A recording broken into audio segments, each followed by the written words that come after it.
Okay, hello everyone, how you guys doing?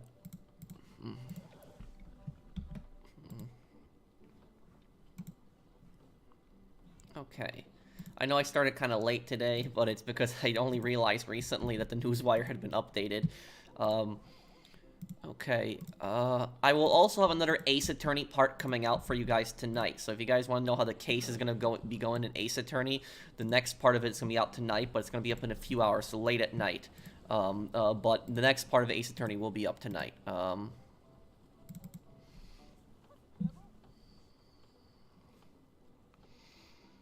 hang on.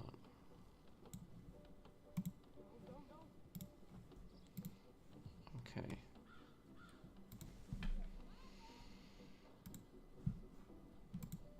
Okay,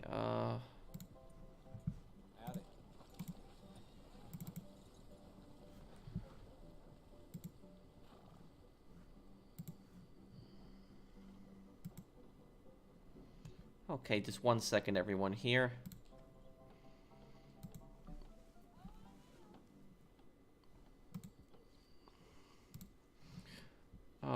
Yeah, I figured it's probably not a full DLC. I'm doing good. How are you guys?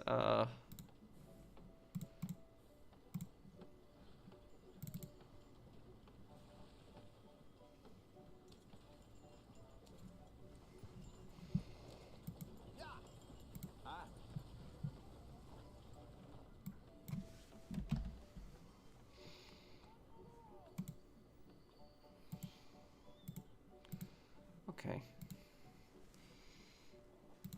Okay, here we go.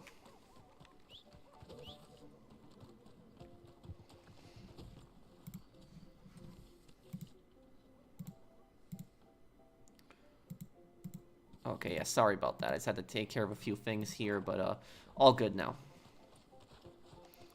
I saw your crazy current events video and your thumbnail is so funny. Thank you, Isaiah. Thanks, man.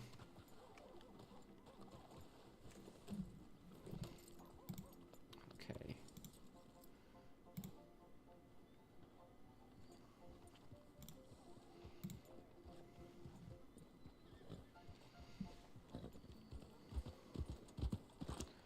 Okay, let me check my, well, the Meth Lab Willy Wonka experience, yep. Do you think Dane Vogle is a bad person from Saints Row 2? Oh yeah, he's a very bad person. I will have a lore video on Dane Vogle in the future specifically. Where do you get your cosplay costumes? Mostly Amazon, sometimes eBay. Your Aiden cosplay is my favorite cosplay you've done. I'm glad you still wear it from time to time. Thank you, man.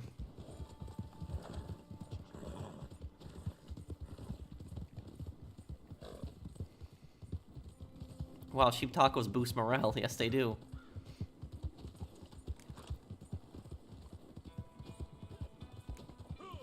When's the Red Dead Stranger missions? March 12th. March 12th is when that video will be out. I have it scheduled for March 12th specifically.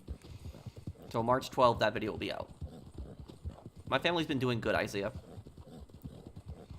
Have I ever met any Rockstar Games actors in real life? No, I have not.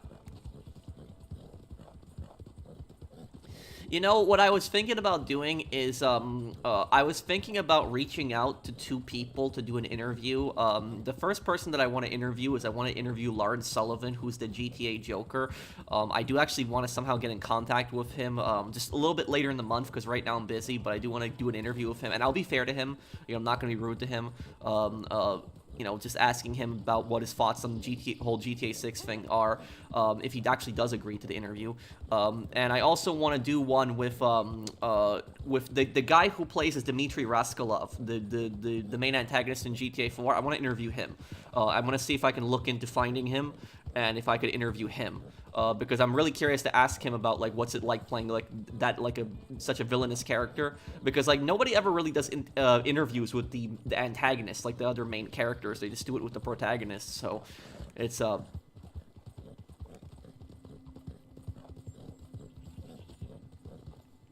Okay.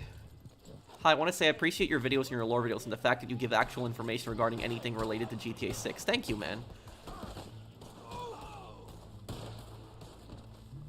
When you were in high school or junior high, did you ever encounter a rude front office lady? What, in school? Not really, not that I can think of.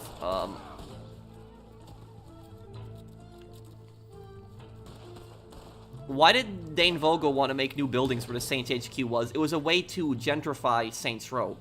What gentrification basically, well, if you get the PS3 version, we can probably play Hustler. Here's the thing is, what the Ultor Corporation does, a lot of companies actually do that in real life. And I'm not talking about like the SWAT team from Hell thing. I'm talking more about like what they did to like Saints Row.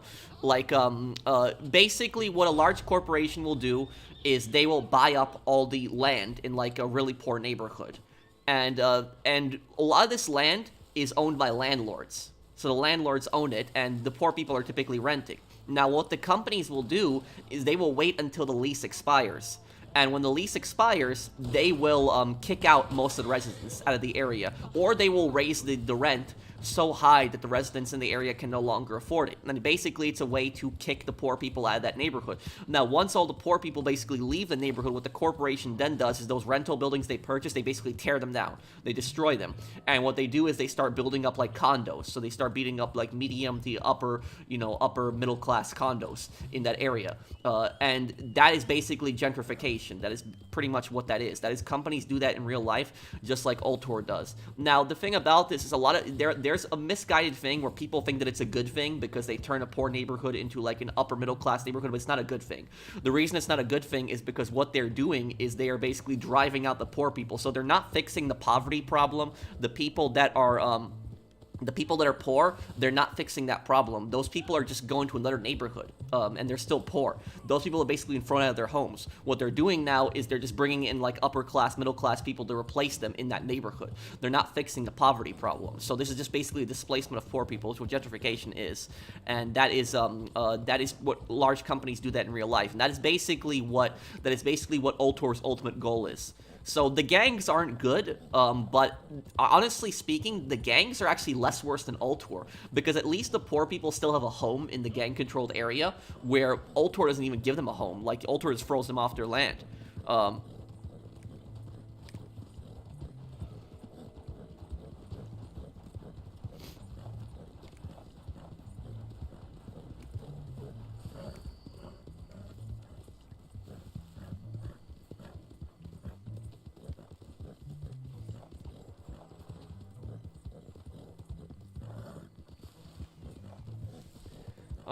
Yeah, Ultor's Masako regiment is, scary. You should try to interview the voice actor for Bulgarin. I know he's actually a famous actor in real life, the guy who plays as Bulgarin.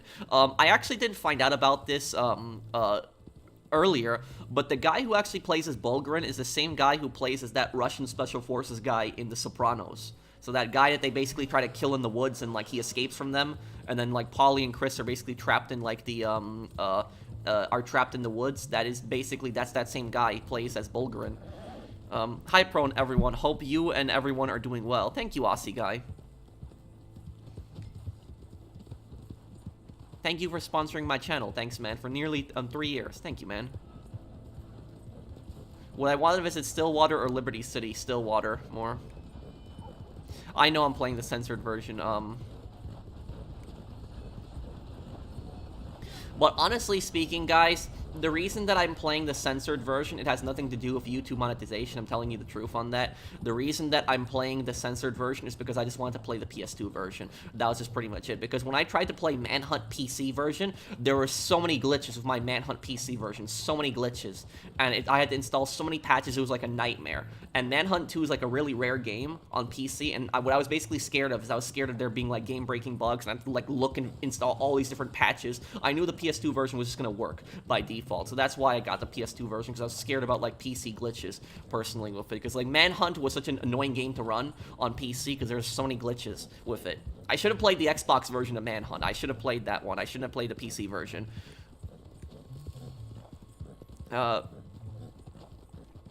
Yeah, I like the gun executions in Manhunt 2. You know, I'll tell you, my favorite execution in Manhunt 2 has been the phone execution, when you jump over the counter and you strangle the guy with the phone. Have you ever thought of playing Bannerlord? I play Bannerlord a lot. Maybe I'll do a playthrough of it one day. Maybe, Drifter Kids, if those actors would want to interview with me. there are some executions you missed. What kind? I think the Crazy Current Event video, the Willy Wonka scam, is stupid. Hoover bought those tickets and wasted the money, and it should not be $44. Who's Hoover? But thank you, JM58. But yeah, that was a scam. That was just disgusting what they did. And the thing is, that is the first scam that I've ever seen that targets children, because I've never seen a scam that targets children. But that was the first time I've seen a scam that actually targets children, which is so disgusting. Will I dress up as Gus Fring for the Cluckin Bell DLC? Oh man, oh man. Thank you for the super chat, Axel. I'm gonna Google exactly what Gus Fring wears, like his typical outfit again, see if I can do something like that. But honestly speaking, if I was to play a character in Breaking Bad, I think I would do a good job at playing a character like Gus, because of how serious he is. He doesn't really have that much emotion. I think I would do a good job as playing a character like that. Yellow shirt, black tie is his fit. Oh, okay. Hey, Pro, pray you're doing good. Enjoyed your How Retail Destroys Mental Health. Gave me a bit of PTSD. Oh, so you spent some time in retail as well. You know what's crazy about that retail video? When I actually looked at the analytics, a lot of people that actually watched that video were actually new people. So there's like people that were just searching up retail stuff that just actually came across that video that weren't even searching up the game stuff. And that video got me like 100 or so subscribers. I think it was more. It was a few hundred subscribers I know that subscribed to me from that retail video. So that was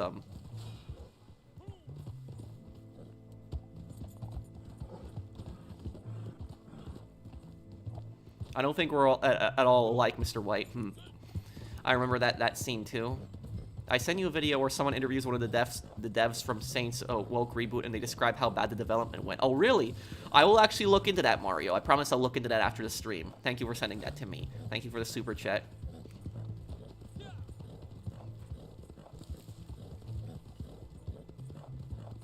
It was very well done. Thank you. And I'm assuming that you can relate to a lot of the stuff that I experienced, Young Hebrew. Did you have like scummy managers that did stuff like my managers did? Did you have stuff like that? Can you feed your horse and brush it, please? Sure. Oh, I've pretty much run out of the big food for my horse. But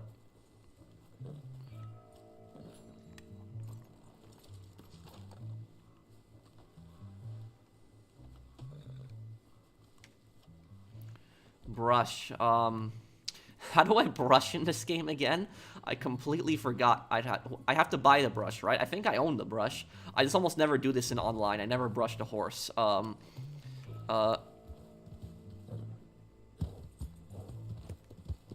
It's gonna be 5-year anniversary for Generation Zero that March 26th. Brandon, if you stream Generation Zero on March 26th, just let me know and I'll share your stream and I might join you for that too.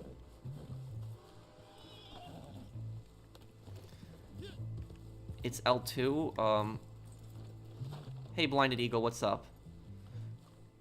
I don't know if I have a brush. I haven't played Saints Row. Is Dane Vogle a better version of Devin Weston? Oh, Dane Vogle is a much better antagonist than Devin Weston. A much better antagonist.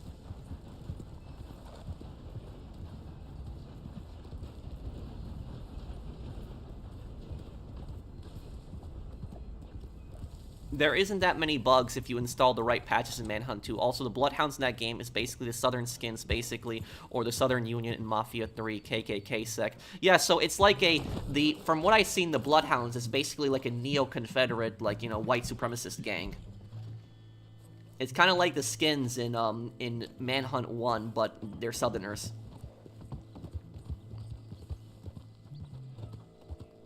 Thank you for that super chat, London.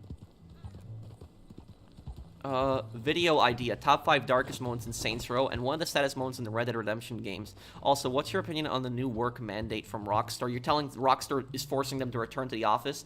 The thing about that is my viewpoint on the top 5 darkest moments in Saints Row. I could definitely do something like that. Maybe I'll do it instead top 10 darkest moments instead of top 5, because there's a lot of dark moments. What I will say about that is my view on office work is that if you can do the entire job from your office, there's no reason for you to go to the office because it's a waste of gas money.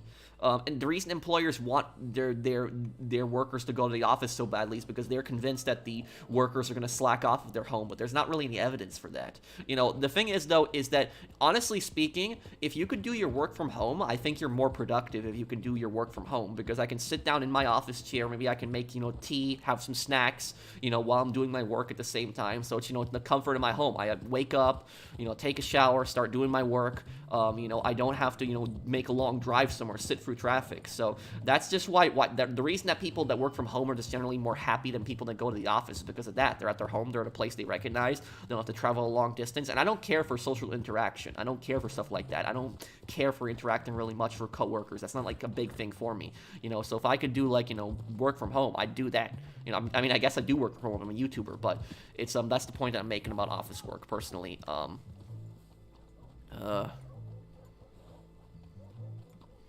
Thank you, Blind Eagle. I saw your North Yankton video. It's nice to see some recognition in North Dakota. I'm a freshman at UND in Grand Forks.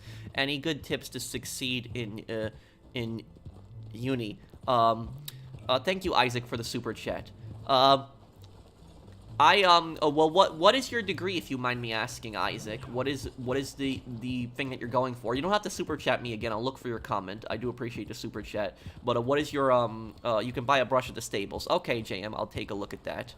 Do you think GTA Online servers will eventually be shut down for good, perhaps a few years after they release GTA 6? No.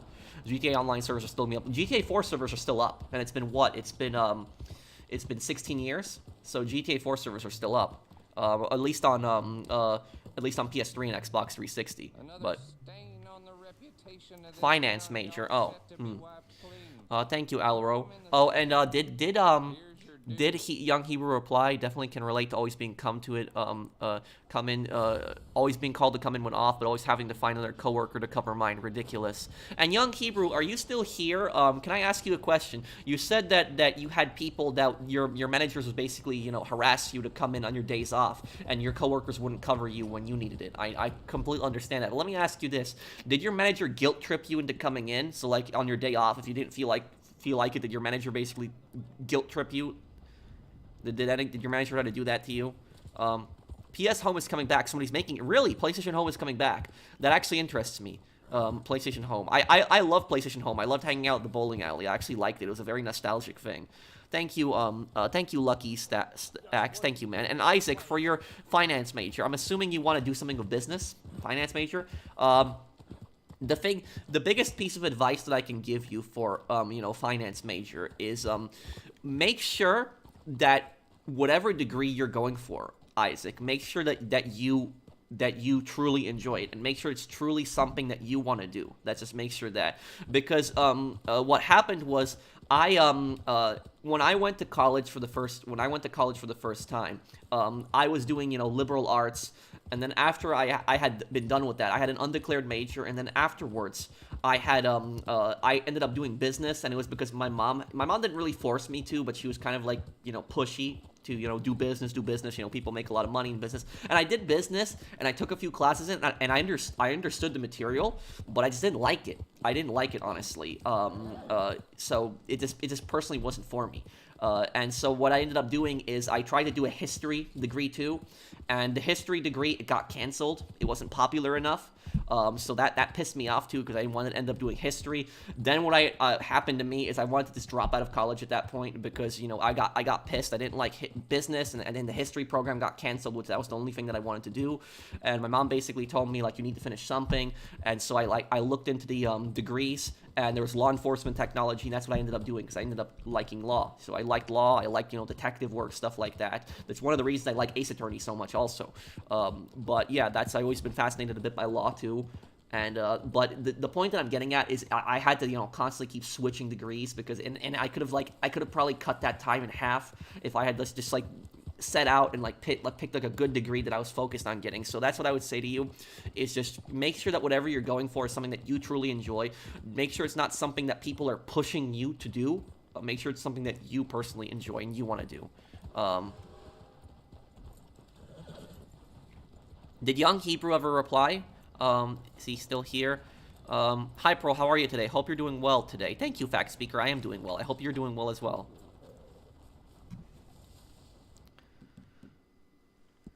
Uh, Imagine if the Red Dead Redemption 1 ending was based on your honor. If your honor was high, you'd live, and if it was low, it'd be what we got. Also, I sent you a message on PSN. Okay, I'll look at them after the stream, Blighted Eagle. I'm sorry if I haven't been replying to your messages. I've just been so busy lately. There's so many things to do.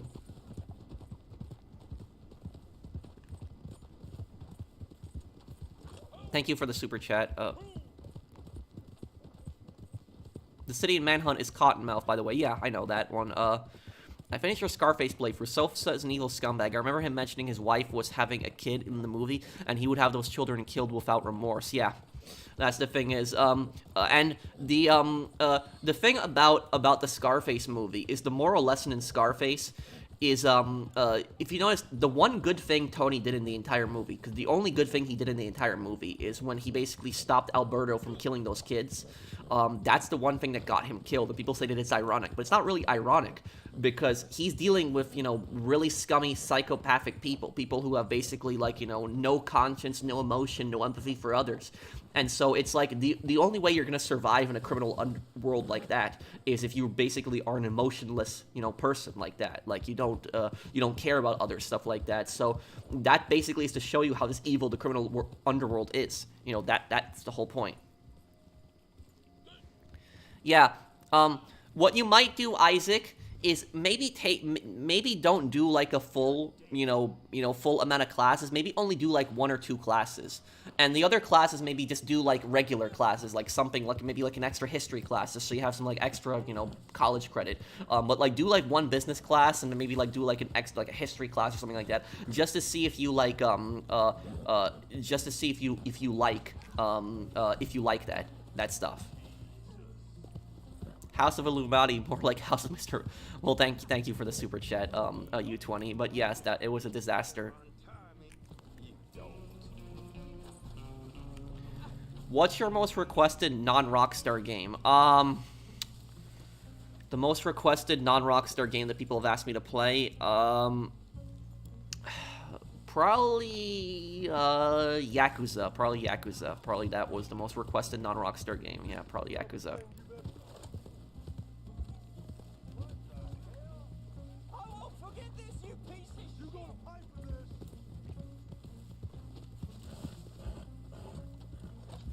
House of Cernando. Thank you, Bunny. Thank you, Mr. Nowhere and U20 and Blinded Eagle. Is Young Hebrew still here? Oh,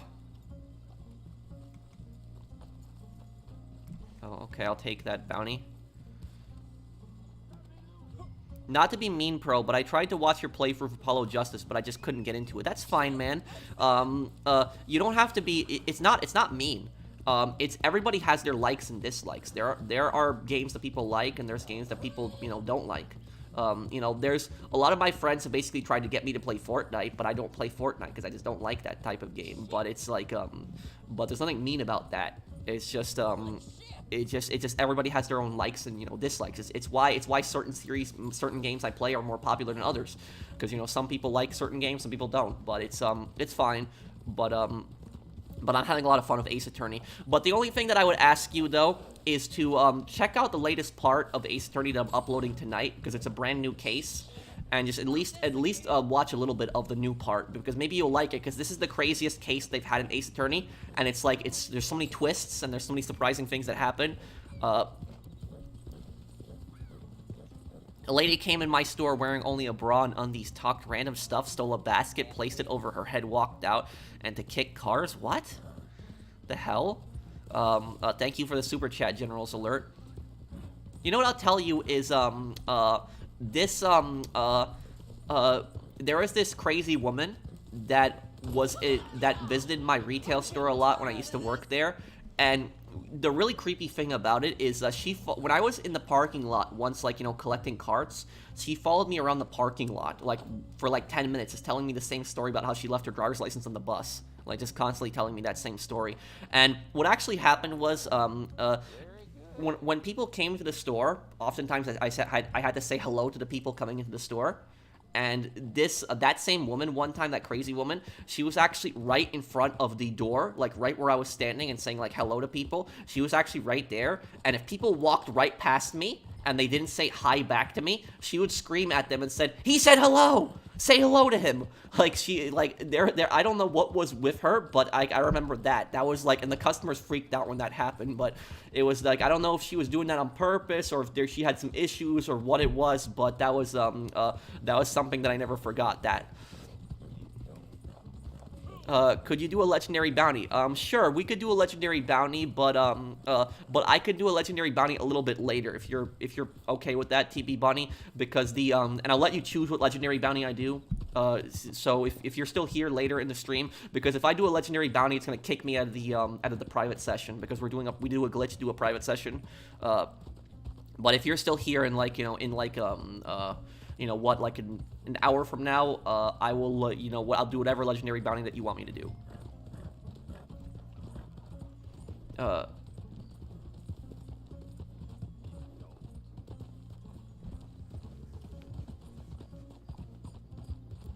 Did you hear about Canada's new online speech laws? You can be imprisoned for saying things the Canadian government finds hateful. Yeah, the thing about that is, I'll tell you something about that, is I'm a very big free speech guy, I support free speech a lot, and I don't even, I don't ban people from my chat for even insulting me, so somebody can come into my chat and just talk crap to me, and I won't even ban them. The only time I ban people from my chat is when they're, posting racist stuff, or if they're, pulling some kind of scam. That's the only time I'll ban people. But other than that, people can generally come into my chat and just, even insult me.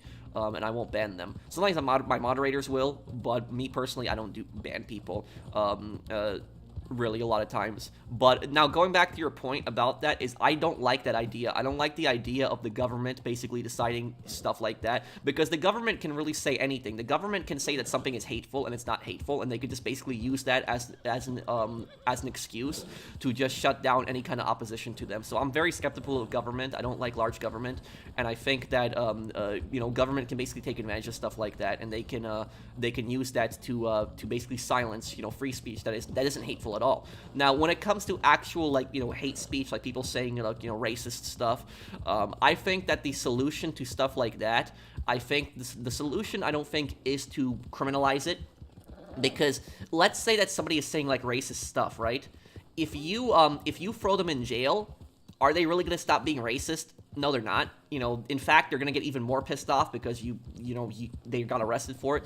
The solution is education. The solution is free debate. So to defeat hate speech, the solution to that is not to criminalize it, but the solution is to debate hate speech, is to argue with these people and say why do you feel that way, and basically prove them wrong, and just have a conversation, have an actual conversation with them, and basically have them change their mind. There was this guy, I forget the guy's name, but there was this black guy, and what he did was he basically convinced 200 members from the KKK to leave, just talking to them, just having simple conversations with these people, and the KKK, these guys are some of the most hateful, horrible people ever, and this guy convinced 200 of them to leave, and they basically just gave their robes to the guy. So he basically, just by talking to these guys, having a conversation with them, he was able to change their minds. He was able to convince them to stop being racist.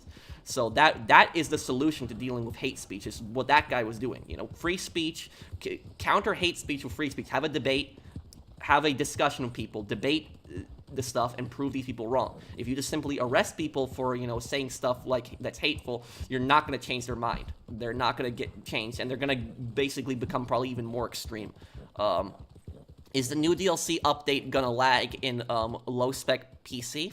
I don't know. I'm not sure on that. Akshay, thank you for the comment. But I don't know how a low end PC, I don't know how that runs GTA, so I'm not sure. But what I can tell you is the new DLC is probably gonna be small. Why do you hate the South? I don't hate the South. What makes you think I hate the South?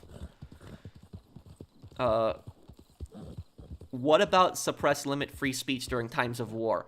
I still don't think that that's right. Even during times of war, I don't think you can suppress free speech even during that, because look at what happened. Look at what happened like during World War One. Is like during World War One, Woodrow Wilson basically suspended the First Amendment. So if you protested against America's involvement in World War One, you get arrested for that. You basically get thrown in jail. You can't do something like that. So really, it's like the Iraq War, for example. I think most of us can agree that was a pretty stupid war. Like, imagine if the government basically just criticized, or made it illegal to criticize the Iraq War. That would be stupid. So even during times of war, I don't think that free speech. I don't think free speech should ever be censored. I don't think free speech should ever be controlled. I don't think anything like that. When it comes to misinformation, I think that the solution to misinformation is people should be basically looking up their own stuff. I think people should be trying to get as many sources as they can to basically try to avoid misinformation. I think that is the solution to it. I don't think it's to criminalize anything, personally. I just don't like the idea of the government, like, criminalizing stuff, personally. Let me see here. I might have missed your donation. Let me see. Oh, you were talking to Alex, not to me? Oh, okay. Lionel Starkweather is inspired from real-life serial killers, which is Jeffrey Lionel Dahmer and Charles Starkweather. Yeah, I actually heard about that, because I actually looked up his page on the Manhunt Wiki and actually said that. Good work out there before, eh? You just left. You alright? Let me see here.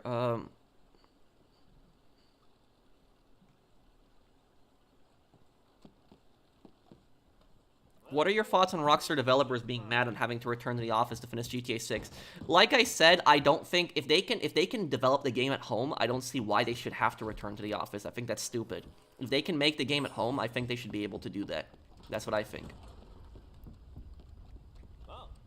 Am I a scumbag for being Canadian? No, you're not, man. I don't know why you're thinking like that. That's no, don't think like that.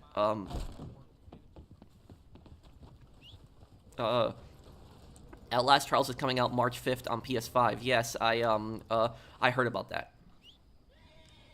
What is the darkest moment in Ace Attorney? I don't know. I've only played the first 4 Ace Attorney the first 4 Ace Attorney games and the Great Ace Attorney Chronicles. I haven't finished Apollo, and I haven't finished the Dual Destinies and all that other stuff, and Spirit of Justice. What I can tell, in the Ace Attorney games that I have played, the darkest moment that I've seen in the Ace Attorney games, I would say, is the 5th case in the first game. Does anybody know what the 5th case in the first Ace Attorney game is called? It's the one with the that serial killer that, like, killed so many people. Joe Dark was his name, and then, like, the police chief basically covered up the whole thing and, like, and killed that prosecutor, and then threw that on that serial killer as well. Like, I think that was probably the most darkest, like, Ace Attorney moment.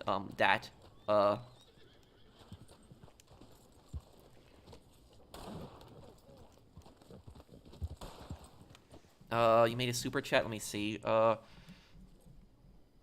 Worst $40 ever spent. Red Dead Redemption 1 for PS4.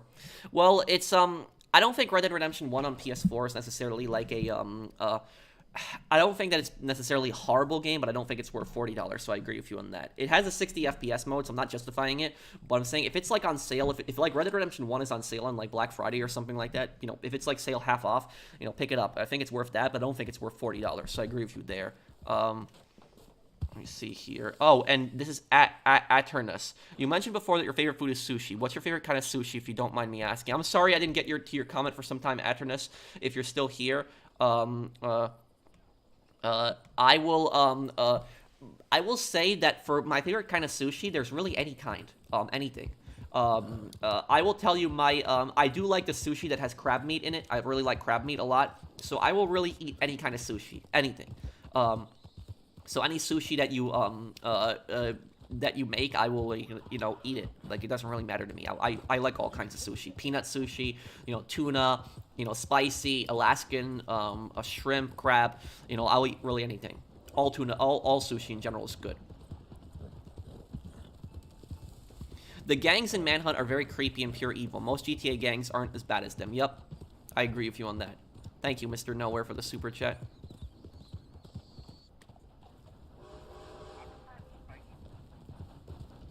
When is the next Apollo Ace Attorney video? Tonight. Later tonight. I'm sorry it's been a little delayed, but it's going to be up tonight. Would Earth look like Coruscant if the population was 100 billion? I think the population of Coruscant is even more than 100 billion. I think it's even more than that. There ain't no way this will finish well. I'm currently in combat. No, I'm not.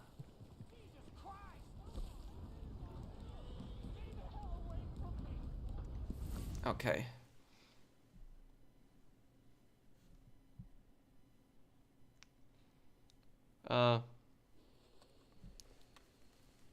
Who do you think is the most dangerous Manhunt protagonist, James Earl Cash or Daniel Lamb and Leo Casper? I think that I don't know that much about Leo, but from what I see about Danny is Danny might be more dangerous because Danny is really unpredictable. Oh, I'm sorry, WRV. I apologize. Thank you, U20. It's been a full year, and will you play the Final Fantasy VII and Final Fantasy Rebirth in the near future? I don't know, man. I haven't really ever been a fan of the Final Fantasy games, but when it comes to but thank you for being a member of my channel. Thank you for being for a full year. I do appreciate that. Pro, wait until you get to Dual Destinies. It got a T rating for a reason. So wait, so the other Ace Attorney games are rated E? They are? Are they really rated E? Because some of the Ace Attorney games have some really creepy murders to them. So if they're rated E, that surprises me, honestly.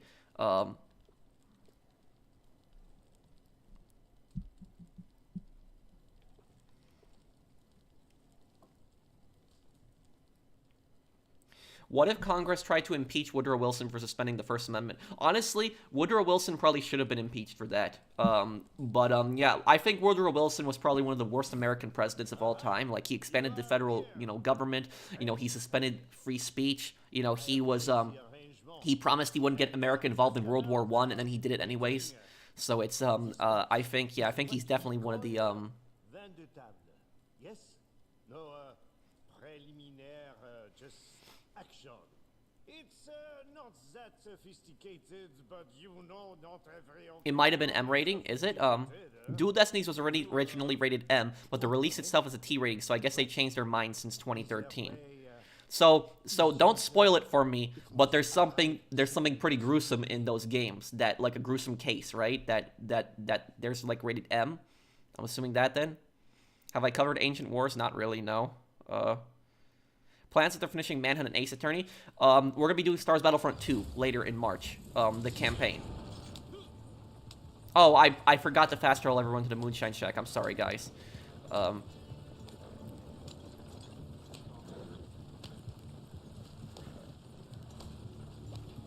Bunny, are you still here, by the way? What was it? It was was it T-Bunny? He wanted me to do a legendary bounty. Hi,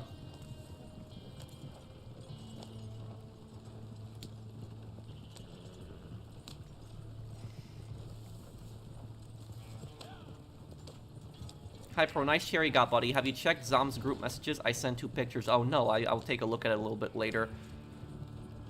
Did you brush your horse yet? No, I haven't yet.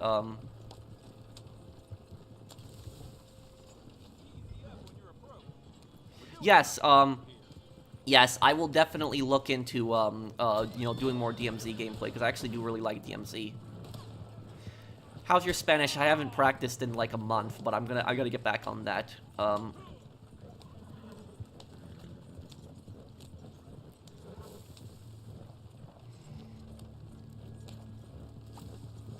Did you hear about the car that drove into, a crowd in Poland? No, I didn't. What happened? How about Red Ben Clemson? That's the train robber, right? Yes, I can do that, Bunny. And we'll do it on the hardest difficulty, too. But, give me, what is it right now? 50 minutes. So, 50 minutes, and I'll do that bounty.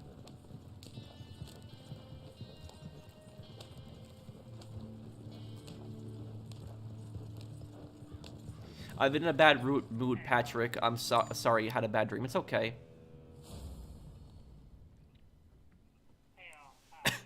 Yes? Usually when I order sushi, I get the spicy one. Oh, okay.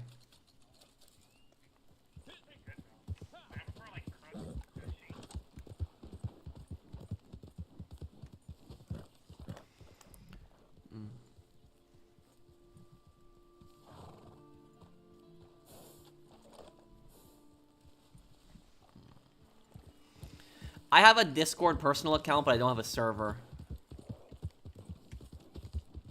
What game would you choose your favorite, the Saboteur or GTA 4? GTA 4, but the Saboteur is one of my favorite. I still have to finish 100% on that, which I'll get around to that. What do you think of Mimi Mimey in Ace Attorney? She is, you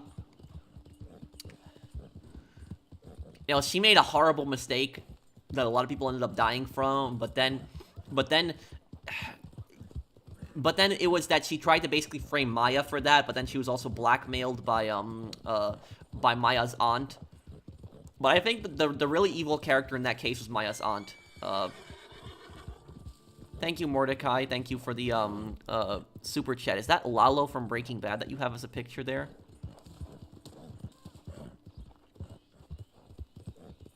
Would I want to participate in the snuff film in Manhunt 1? No, thank you. Morgan Fay, yep.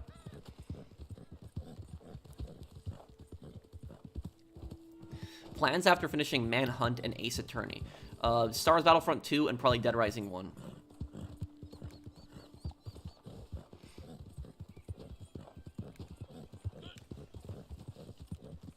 How would an interaction between Sosa and Tenpenny play along? Would they get along?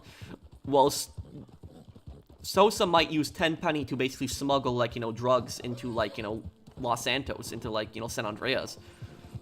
But as for their relationship, I don't know. I think they would heavily distrust each other. Alan Wake 1? I could look into that. That has actually been a heavily requested game. The original Battlefront 2, yes.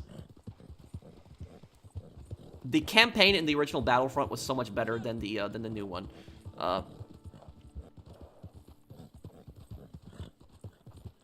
Are you okay if I still don't play DMZ? That's fine, Brandon. It's okay. Don't worry about it. What corrupt cop did I actually like? What's his name? The guy in Chinatown Wars. I'm forgetting his name now. He was good. He was one of the few corrupt cops that actually doesn't screw you over. And then there was I liked Ray Machowski in GTA 3 as well.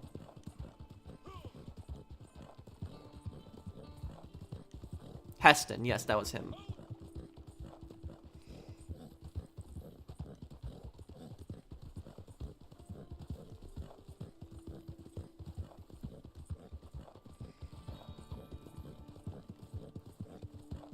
Spec Ops: The Line, right? That's another heavily requested game on my channel.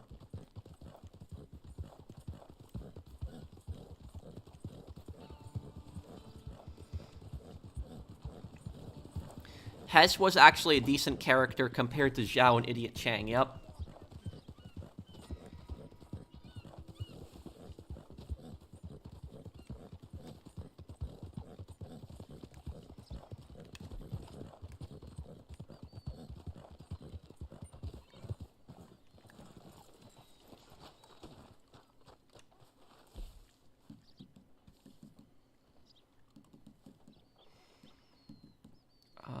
Let's go to Coulter. We'll go there. Do you have a roadmap for the games you play? Not at the moment right now. I know I'm going to be doing Star Wars Battlefront 2 in March, and I have a costume coming for the Star Wars Battlefront 2 playthrough. Am I going to cover Cluckin Bell? Yes, I will.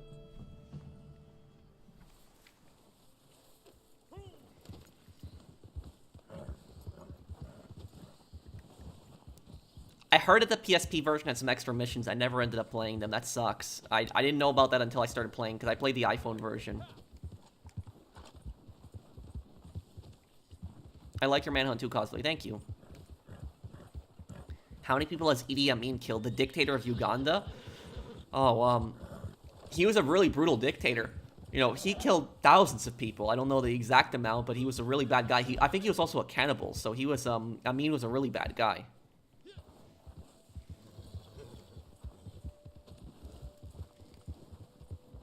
Do you think Makarov was a true believer in Zakhaev's doctrine, or was this an act for him to gain power since he fantasizes about being the new Tsar of Russia? I think that it was just a power grab, because the thing about this is Zakhaev was a communist, Makarov was a monarchist. That is pretty much what the difference between them is. Makarov just aligned with the the ultra nationalists in Russia because they served his goals to an extent, but I would say that he didn't agree with the viewpoints of the ultra-nationalists. He supported basically, a return to monarchy. in Russia. He wanted to be the Tsar.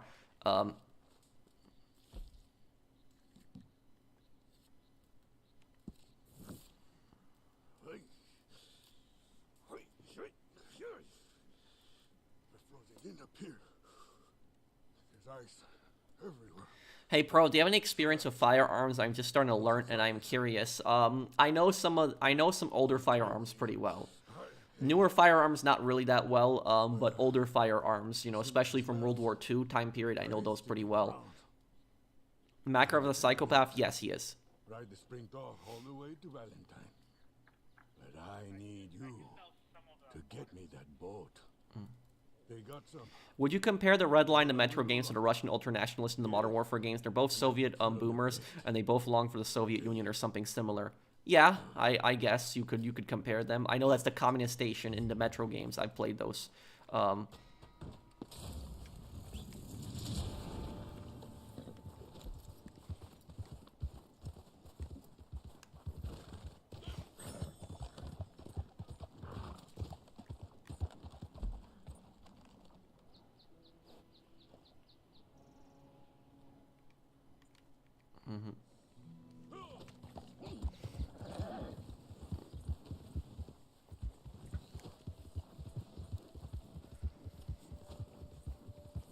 For some reason, everyone thinks all guns are automatic rifles and that fire around 60 bullets a second. Yeah.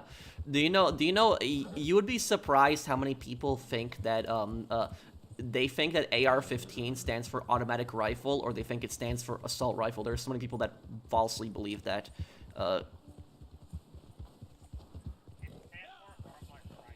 Yes, it's armor light rifle.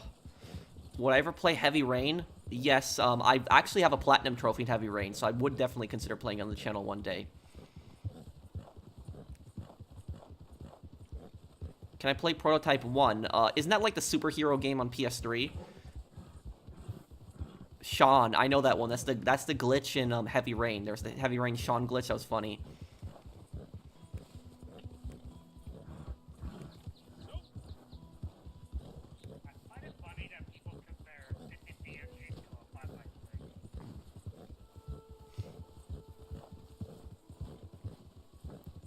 Do you think Cesare Borgia from Assassin's Creed Brotherhood was a psychopath, sociopath, or a narcissist? More of a narcissist.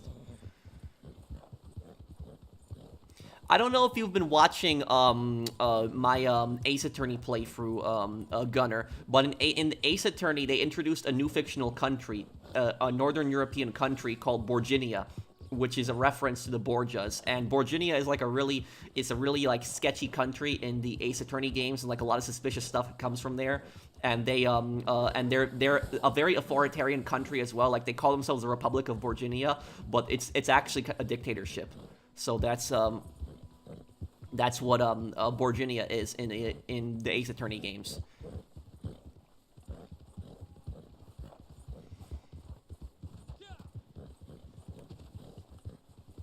If you want to see the Borginia country, watch my Ace Attorney parts, the Apollo Justice. It's Borginia is mentioned in that several times. There's several characters from the country.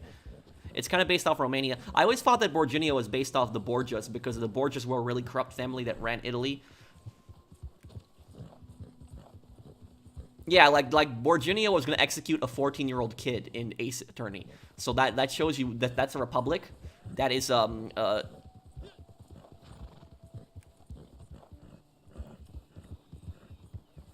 Oh, if I play Fallout 3, I will do a poll and I'll ask people what they want me to do. They want me to do, you know, good, honest, you know, or, you know, evil psychopath playthrough.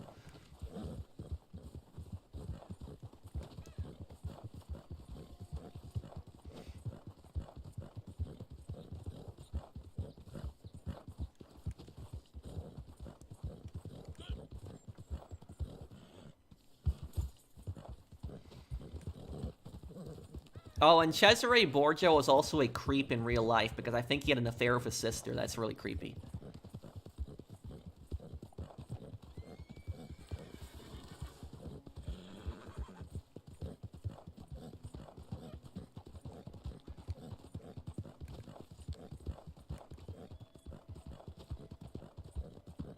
No, I didn't. Objection videos? What's that?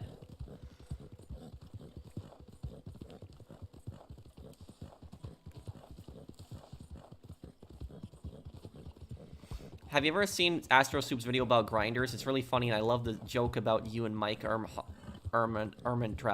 No, what did he say about me specifically? But didn't he like delete his channel a long time ago?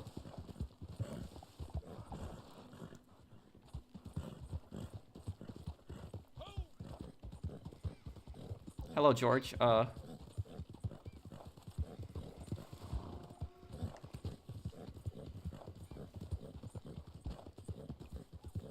Bro, I'm sorry for my anger issues. It's perfectly fine, Mr. Waifu. You don't have to apologize to me.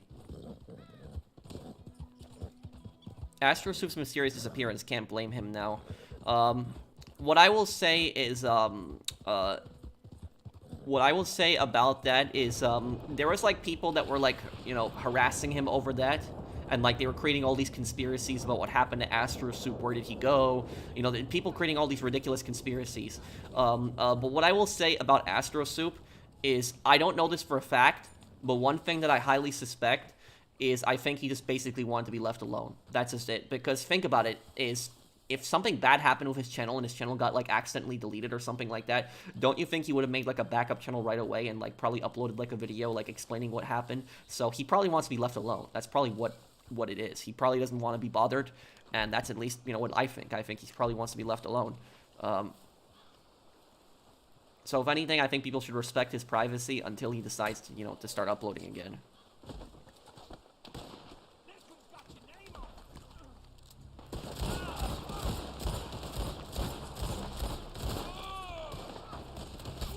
Whoa, oh crap, there's so many of them here, oh no.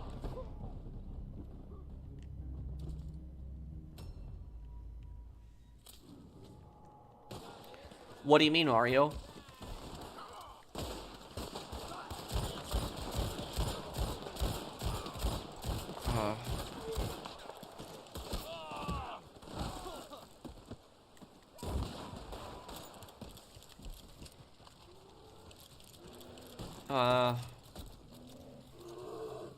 Looking forward to that chair review. Thank you. Whoa! What the hell? I'm about to have a heart attack. Okay, that's just,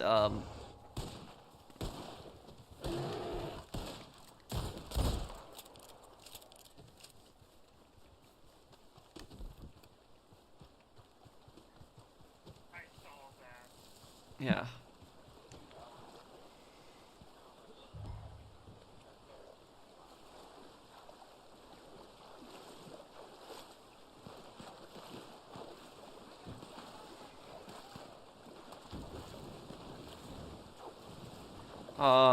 No, I didn't hear about that, Gunner.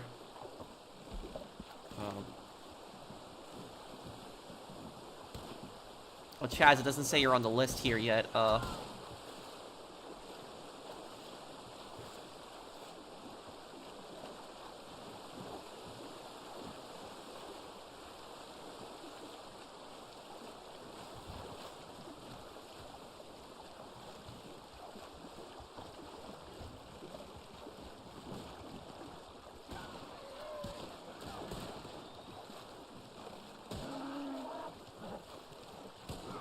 Well, I'm going really fast right now.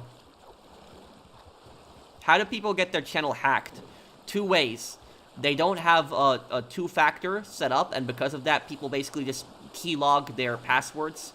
Or the second thing, what they do is they click on some stupid link. If my friends ever, like, email me a link, I don't open it. I don't. Like, it's like, if it's like a link just to a page, I'll open it, but if it's like a file that I have to download, I won't ever, you know, open it unless it's been scanned by, like, Google. Even so, it's nothing against my friends, it's nothing against that, but it's just, there are, like, there are, for example, like, you know, hackers that will basically hack into your friends' email accounts and just, like, send you, like, emails and stuff like that and, like, pretending to be them. And then they will just, like, send you, like, a virus, so...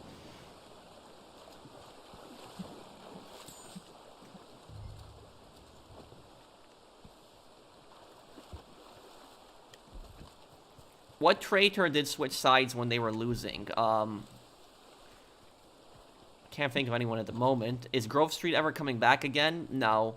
You know, you've seen the most that you've seen of Grove Street in GTA 5. And we're never going back to Los Santos again. Thank you, Muata's gamer. Thank you, man. Let me invite you, Chaz. The public Wi-Fi scam? Yes, I know about the public Wi-Fi scam. I don't connect to any public Wi-Fi ever. There are basically like you know, public Wi-Fi scams where basically scammers will like create like a fake Wi-Fi, a fake public Wi-Fi, and when you log into it, basically they will get complete access of your computer. I know about that. Yes, I'm fully aware of that.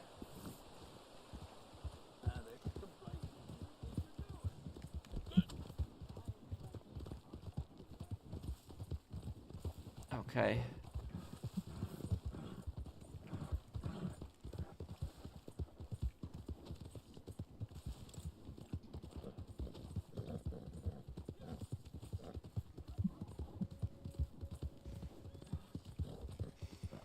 Yes, I want to do a play for the Assassin's Creed games one day, too.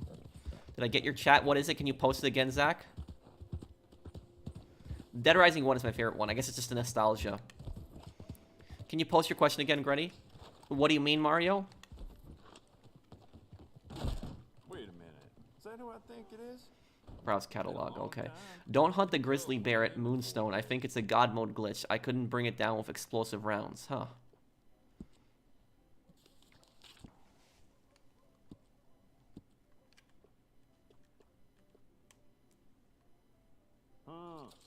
Thank you, U20. You should try out Helldivers. One of my friends actually was sharing their screen for me with that earlier. It's yours now. I will remove one person in a moment here, Chaz.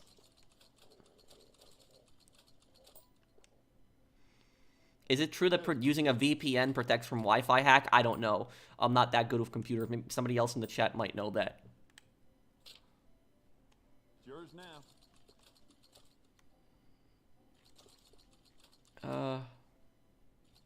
What's better, Ghost Recon Wildlands or Breakpoint? I say Wildlands. It's a better map and it's better story in general. Breakpoint might have some better gameplay, but I think it's Wildlands is the better game overall. Worst country to live in the Cold War in Southeastern Europe?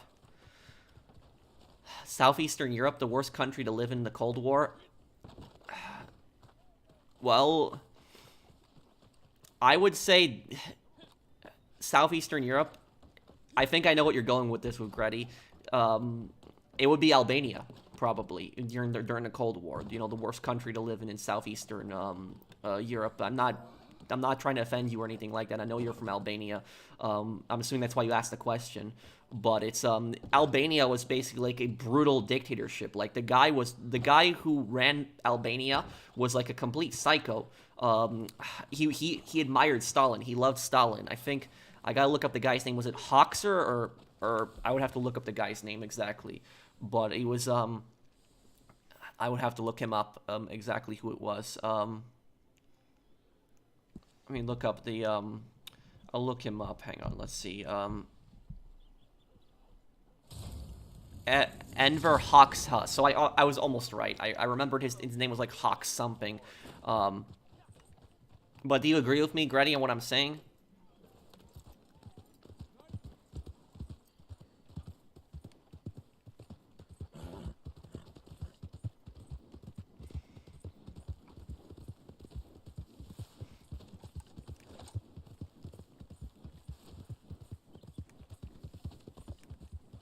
I haven't tried to reach out to him, Exotic.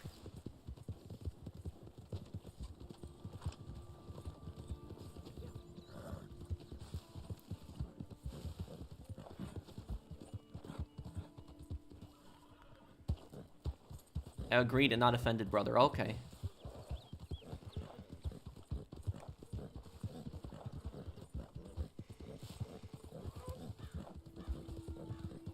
What about Somalia?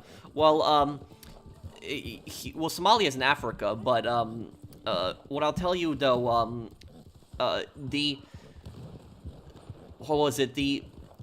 Somalia is actually not the most corrupt country in Africa, despite what people think. Somalia is anarchy. You know, there's no government, so it's very hard for there to be corruption if there's no government. You know, it's a very dangerous place. but there's largely no government in most places. The most corrupt country in Africa is this really small country that's actually in Western Africa called Equatorial Guinea. That is the most corrupt country in Africa. It's a very small country, and the leader has basically just bankrupted the country and stolen everything.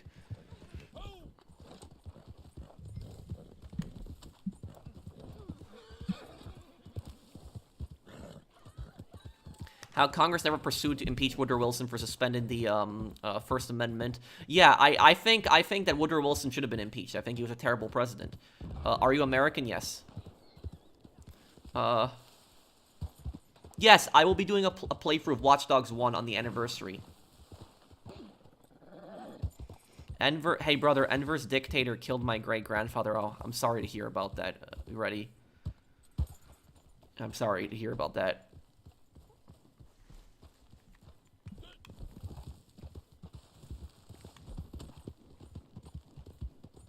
How much gold do I need to buy everything? I think if you had 1,000 gold in the game, I think you could probably buy everything, and you'd probably have some left over. Thank you, Fifth Light. I mean, I haven't bought all the clothes. There's a lot of clothes that I still haven't bought that's with gold, but I think I would still be able to... I think I still would have some gold remaining if I did it.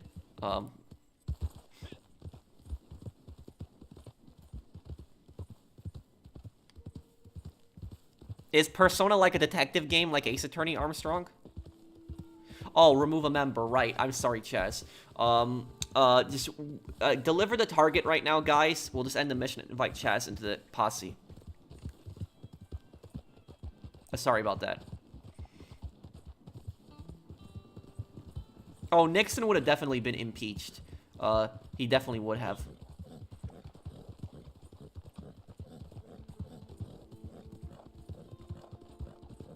The thing about Nixon, you know what the ridiculous thing about Nixon is here's what I'll say about that. Nixon was going to get impeached for what he did. Now, did Nixon break the law? Yes, he did. But what I'll tell you about Nixon is there are presidents who have done way worse than him and have actually remained in their term, and they haven't gotten impeached. If Nixon stayed in his term, he would have definitely gotten impeached. But I'm saying is that there are presidents who have done much worse things than Nixon, and they haven't gotten impeached. So Nixon's impeachment would have been politically motivated. I mean, he did break the law. I'm not defending what he did, breaking into Watergate, but his impeachment would have been politically motivated. Definitely. That's what I say about that. Now, do you know, like, for example, if you look at a president like George W. Bush, like, you know, George W. Bush, I personally think he did way worse than, like, Nixon did, because he literally lied. I remember when I was a kid, and I remember when that guy literally told, like, the American public, like, on TV, and, like, everybody believed him. Like, my parents believed him. Like, everybody I knew, like, as an adult believed what Bush was saying at that time. That, like, you know, Iraq has, like, weapons of mass destruction, and they're going to, like, you know, they're going to attack us. They're dangerous. You know, if you have a madman with nuclear weapons in the Middle East, he has to be stopped. And so he basically invades, like, a, you know, a sovereign country, and it turns out there was no WMDs whatsoever. None. Never happened. There was no weapons of mass destruction. The entire war was just based on lies, nonsense, false intelligence, and so we invaded another country for no reason, basically. And now, and how Bush didn't get impeached for that, I don't know. How Bush should have been impeached for that. I personally think he should have. For lying about something like that, starting, like, such a stupid war. That was, like, such a stupid war. That was such a dumb thing. And every single adult that I talked to as a kid that literally thought that it was a good idea going in now regrets it. Like, they think that it was a stupid idea. Because at that time, we were basically fed like a lot of false information about Iraq. And now it was proven that there was no weapons of mass destruction. None of that happened. It was stupid.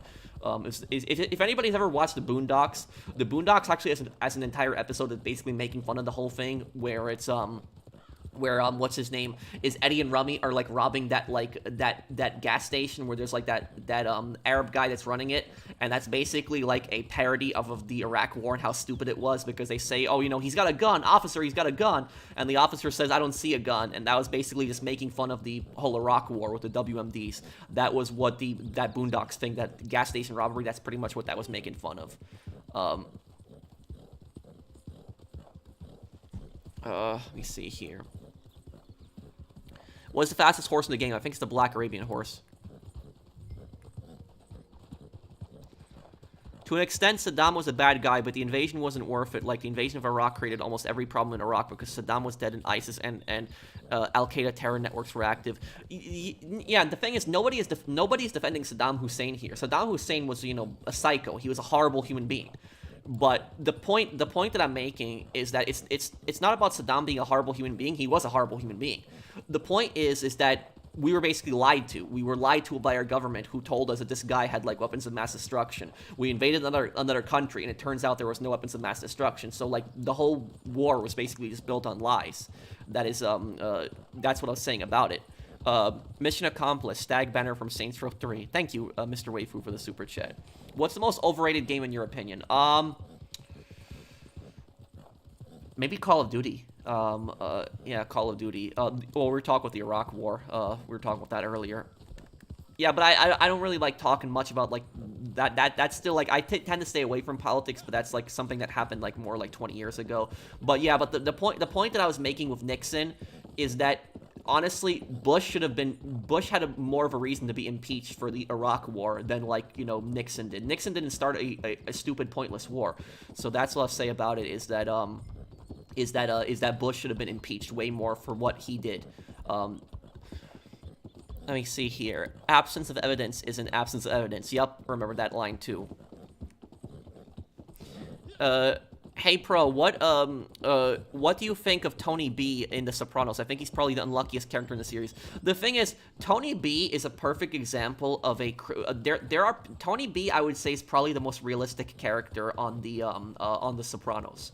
And the reason I think he's the most realistic character is because there are people just like Tony B out there, like criminals. They spend several years in prison, and then they get out of prison, and they see like all of their, you know, former like associates are rich, very well off, while they spent their years in prison. They get really jealous about that. They get really upset that they spent that much time in prison. They're not rich like their associates, and they basically just return to a life of crime. It doesn't end well for them, and that's what happened with Tony B. Is look at what happened with Tony B. Is Tony B tried to go, you know, straight. You know, he tried to be as a civilian. He didn't want to be in the mafia lifestyle anymore. He had a girlfriend that actually loved him, didn't like him for his money, but actually loved him. He threw that away. He found like some drug dealer's money on the street, which he basically could have invested into his business, but instead he just started gambling with the money away. So you know, he had his cousin who was going to support his, you know, his massage, you know, therapy place too. So the thing is, Tony B had everything good going for him. He could have just lived a straight life for the rest of his life, didn't have to return to crime. But no, he couldn't help it. He got back involved with bad people again, and it cost him his life. So that's what it was about Tony B, I'll say.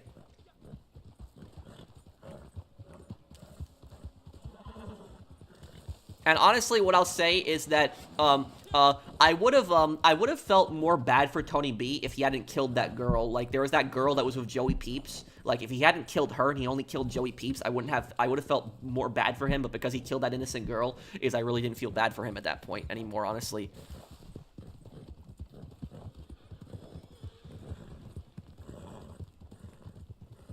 Thank you, Arivident.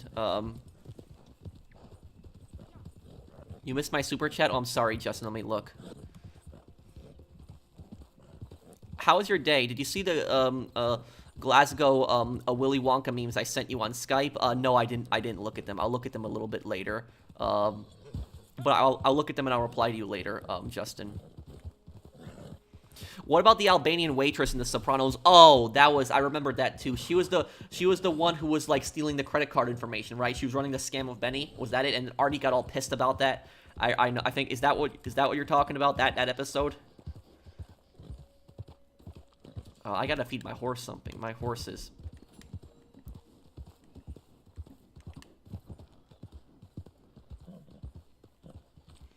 Use code TP for 20% off your Ewin chair, and Pro gets to eat sheep tacos. So thank you, man. Yeah, I'm this is a new gaming chair that I actually gotten from Ewin, and I actually, in the description of my videos, there's a link to the site, and there's also a code that you can use, TP. If anybody wants to, if you use my code TP, you get 20% off. Which other countries in Africa are very corrupt or have low living standards? I've noticed South Africa is starting to fall apart. Thank you, Mario, for the super chat. The best country in Africa to live in would be Botswana. If if I was to choose a country to live there, it would be Botswana. Botswana has like the least corrupt government, and like it's a government that actually cares about their people, likes their people, and it's like, you know, has no toleration for corruption whatsoever. I would say that the really corrupt countries in Africa are like Libya. Libya is really corrupt. Libya, Equatorial Guinea. What's the other? I'm not, a lot of the other smaller countries in Africa, I don't know about what their current governments are like, so I don't, Zimbabwe is really corrupt too. Yup, I forgot about that one. Mauritania, I can't pronounce that country's name. Mauritania. Eritrea. Eritrea is the scariest country to live in Africa. That's what I would say. Eritrea is the scariest country. Yeah, I would say that. Eritrea is basically the North Korea of Africa. It's a very small country. A lot of people have not heard about it. It has, like, a dictator, and the country only has one newspaper, one TV channel. And the crazy thing about Eritrea is everybody is drafted into the military, and the military service never ends. So you're basically a member of the military forever.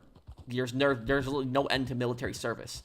And I remember I was watching like an interview with the Eritrean like foreign minister, and he was basically asked like why he does this to his people, why he like forces them into the military, and he was like saying some BS that we have to protect ourselves from like American imperialism and all this blah blah blah. America never invaded Eritrea. America never had a war with Eritrea, but they were just going off on this, you know, American imperialism BS. But the thing about this is when I actually watched an interview with the people in Eritrea, like the average civilians, they're not as brainwashed as the people in North Korea are. Like the average Eritrean, when they were told about America, they loved America, and they said that it's a place they want to live there. It's their dream to live in America. So they had just nothing but good things to say about America, despite how their government just hates America, and their government pushes such propaganda that America is like this evil, horrible place. But yet the people in Eritrea largely don't believe the propaganda.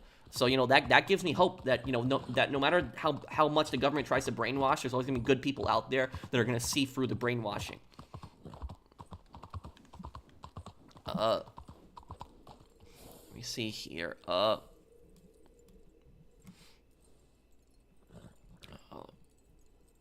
Which other countries, let's see here, your smile when you were reacting to the Willy Wonka scam exposes, though, short clips was hilarious, to say the least. Also, that scam is pathetic. Thank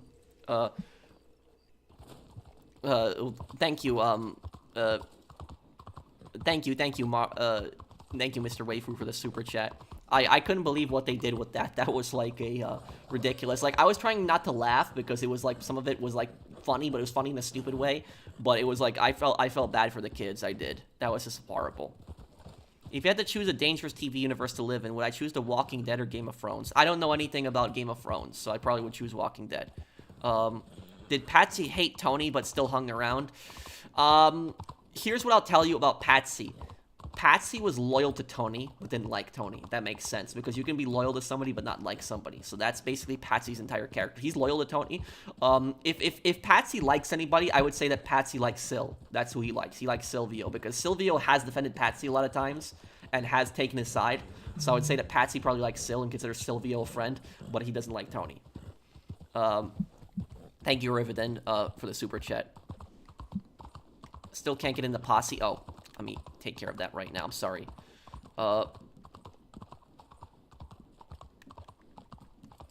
and honestly, the character that Patsy hates more than Tony is probably Chris. Yeah, he probably hates Tony. He probably hates Chris more than Tony, even though Tony killed his brother.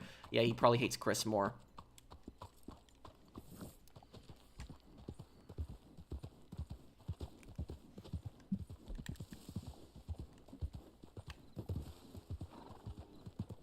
Yes, I might play Jedi Survivor one day.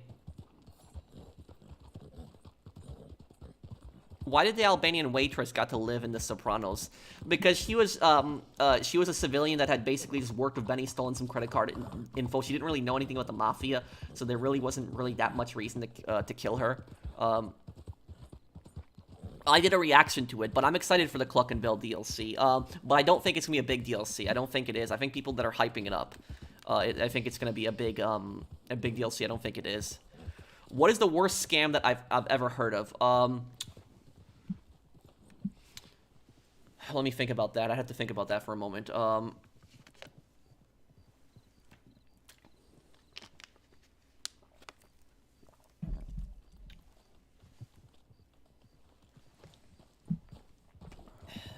the most dangerous scam that I have ever seen is it's the call centers in India. No, it's not those. I would say the Nigerian investment scam is the most dangerous scam that I've ever seen. And if you watch my videos, in 2 of my videos, I basically annoyed Nigerian investment scammers.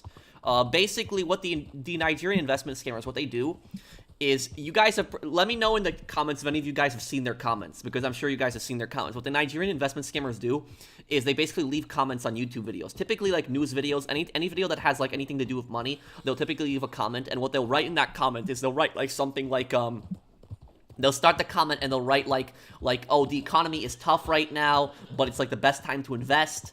And the comment will have like 30 thumbs up, so like it'll have a bunch of likes, and then like another person will be replying to that comment, and that person will be saying like, you know, how can I make money right now in this economy? And like the person after that will be saying like, oh, check out this investor, like this investor made me like, you know, 200% return or something like that, some nonsense like that.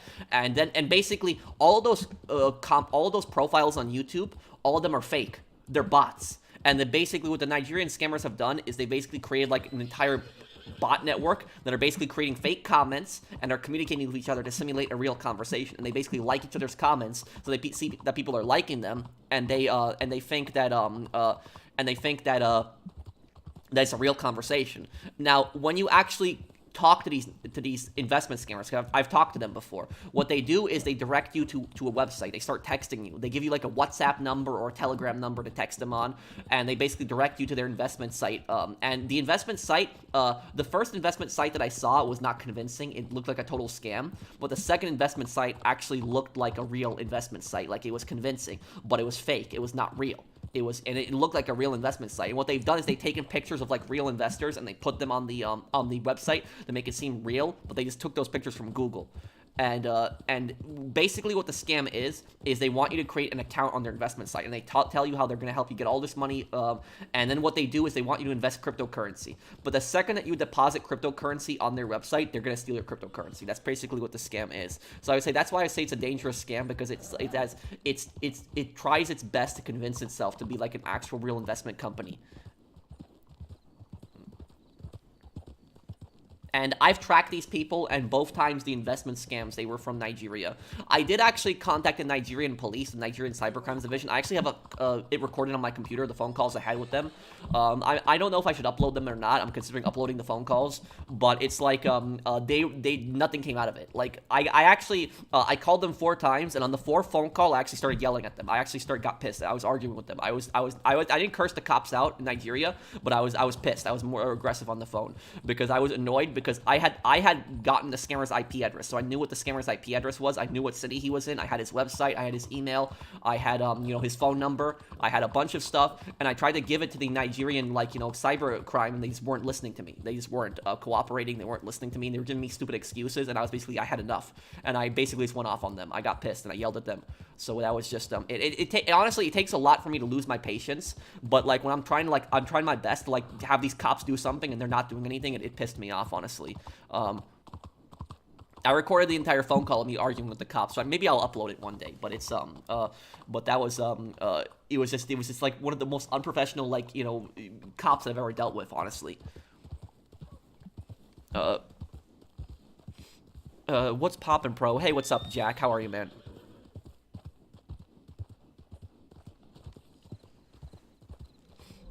It doesn't matter what kind of gunman or driver to use for the casino heist. The guns just affect what kind of weapons you have. If you're doing a stealth heist, you don't really need anything special because you're gonna headshot everyone.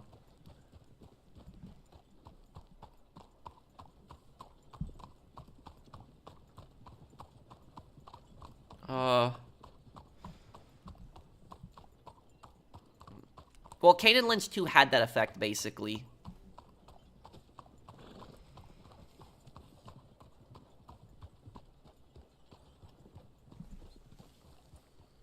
Will I cover the story-related content in DMZ? Maybe. I'm about to finish it. Like, I'm on, Tier 5 of Shadow Company. But you know what I'm gonna do, though, dude? Pranav, when I finish all the challenges, and it's gonna take me some time, it might take me weeks or months. When I finish all the challenges, because my goal is to get 100% completion on DMZ. When I finish all the challenges and I get all of that done, I'm gonna do, like, a video on, like, called like the best Call of Duty mode that was abandoned, because I think that DMZ was the greatest Call of Duty mode ever made. I think it was. I really enjoyed DMZ. I had a lot of fun with it, and the fact that they just abandoned it, like, it was just it pissed me off. They pulled the Red Dead Online on DMZ. It didn't even get out of beta.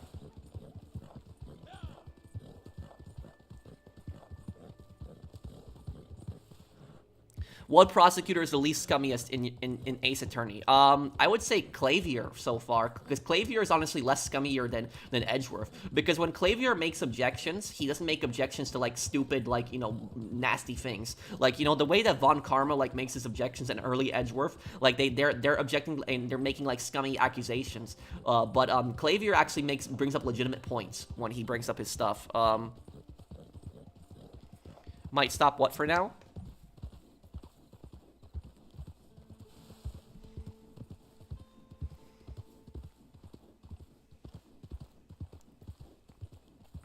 Bro, didn't we supply the Afghan Mujahideen with weapons during the 80s to stop the Soviets, only to turn that weapons on their own government and events us 20 years later? Yeah. And that is honestly why I would say is it is honestly a stupid idea to arm rebels in a lot of different countries, because the thing about that is that arming rebels is very different than like arming a government, because with a government at least you know what to expect. With rebels, oftentimes they're very unpredictable and you don't know what they're planning to do with that. Now rebels, they could have like different cells of them. Some rebels could be good, some rebels could be like really bad people, some rebels could be terrorists, and that's what happened with Afghanistan. And I would say that I personally think from a historical perspective, I think it was a stupid idea to arm the Mujahideen. But if you look at it from the US's perspective at that time, it was kind of the Soviet Union's fault, because think about what had happened beforehand. When the US was in the Vietnam War, the Soviet Union armed the Viet Cong. And the Viet Cong were essentially a terrorist organization. The Soviet Union gave them, training, weapons, and the Viet Cong did horrible things. They used kids, they hid in civilian areas, they used those horrible, disgusting traps, like those traps you see in the Vietnam movies. Those are the Viet Cong who did it. And the Viet Cong were not freedom fighters. They massacred their own people. They were terrorists. I'm not justifying the Vietnam War. I'm not saying the Vietnam War was a good thing. What I'm saying is that the Viet Cong weren't good either. The Viet Cong were some really evil, bad people. They were terrorists. And the Soviet Union were the ones who trained them. They armed them. They supplied them. And think about it this way, is all the Americans that died in that war so horribly, the Viet Cong torture, all the horrible things that the Viet Cong did to U.S. soldiers, that the U.S. public basically wanted revenge on the Soviets. So when the Soviets invaded Afghanistan, the U.S. public wanted Soviet blood. They wanted Soviet blood for basically what the Soviets did in Afghanistan, arming the Viet Cong. So the Soviets armed the Viet Cong, a terrorist organization. So the U.S. did the same thing with the Mujahideen. They armed another terrorist organization, this time against the Soviets. So I'm not saying that it was the right thing to do. It was a stupid thing looking back on it now. But you have to look at Americans' perspective at that time. A lot of Americans were really pissed about what happened in the Vietnam War, and they blamed the Soviets for that. And so they basically wanted Soviet blood as revenge for that. So that's essentially why the U.S. basically armed the Mujahideen, for what the Soviets did supplying the Viet Cong in the Vietnam War. Hey Pro, I've been watching you for almost 2 years now. You're one of the few YouTubers I watch daily, and your commentary on history is refreshing. Thank you, man. Thank you, Aris Harbinger. But I'll tell you guys something. There are two other instances of arming crap. Hang on, what is this? Oh, great, it's a mountain lion. There are two other instances of arming rebels where it ended in a complete disaster, and the two other instances are arming rebels in Libya. That ended in a complete disaster. If you look at Libya right now, Libya basically has like two governments, and they're basically still in a full civil war, like, how many years later? So arming rebels was a stupid idea in Libya. It's basically, Libya is a very unstable country right now. Gaddafi was a horrible human being. I'm not a defender of Gaddafi. He was a scummy dictator. But if you're going to take a dictator out, at least you should have some kind of plan on how you're going to basically create a new government afterwards. But basically throwing weapons at a bunch of rebels and hoping that they make like a peaceful democratic government afterwards is a stupid plan. It's a recipe for disaster. Pretty much what it is. It was just a dumb thing to do. It was a complete recipe for disaster.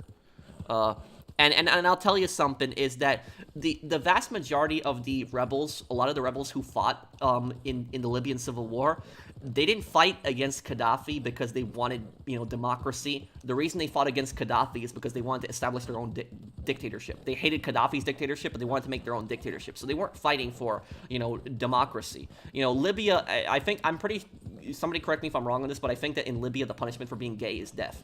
So is that a democracy? No, that's not a democracy. So that's like, so these are these are some of the rebels that like the U.S. government supported in Libya. You know, they created their own dictatorship in Libya now, and the other disaster was Syria. You know, and I mean, look at what happened with Benghazi too. You know, they armed a bunch of rebels, and then the U.S. embassy got attacked. I remember when that happened. And then Syria was another disaster. You know, you're arming a bunch of rebels in Syria. You don't even know who the rebels are in Syria, a lot of them. And basically ISIS came out of that because ISIS was one of the rebel cells that split from them. So literally, honestly, is sometimes the better thing to do is to completely stay out of these conflicts. Just don't get involved. Sometimes that's the better thing to do. Is don't even take a side. Just completely stay out of it. That's sometimes the best thing to do, because sometimes when you just get involved in like crap like that, it turns it's even worse. Check the wiki. What wiki? What are you talking about, Gretty? The Russians supplied the Viet Cong during the Vietnam War German weapons captured during Stalingrad. Yes, I know about that. That's why some of the Viet Cong had STG-44s, but that was late war. Yeah, it's horrible what's going on in Syria.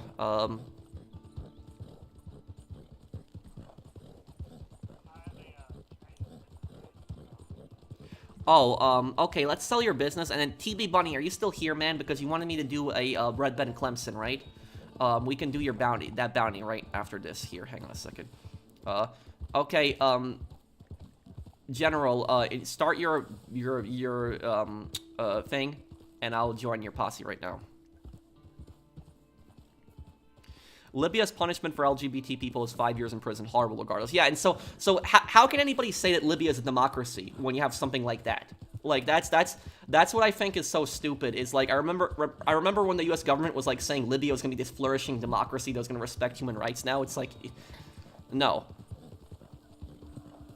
Let me join your posse right here now. Okay, let's do it.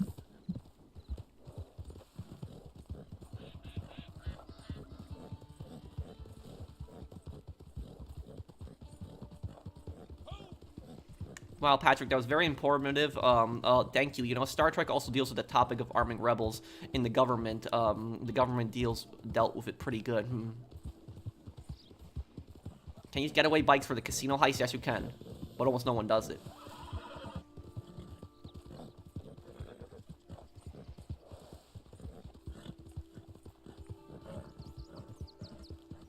I would say he's a pretty bad guy. Enver Hoxha was. Thank you for the information. Always so interesting. Well, thank you, Annie. Okay, I'll see you, Wasabi guy. Take care, man. Invite me to the place when you get the chance. What's your stance on the Israel-Palestine conflict? I'm not on Israel's side. I'm not on Palestine's side. I'm on the side of peace. I just want the war to end, and it's really horrible. And I think that basically both sides have gone too far. So that's what I will say about that. Is I don't support either side in that. I just neutral on it. I'm on the side of peace. I just want the killing and the violence to stop. That's it. Thank you, MYR. Thank you for the super chat.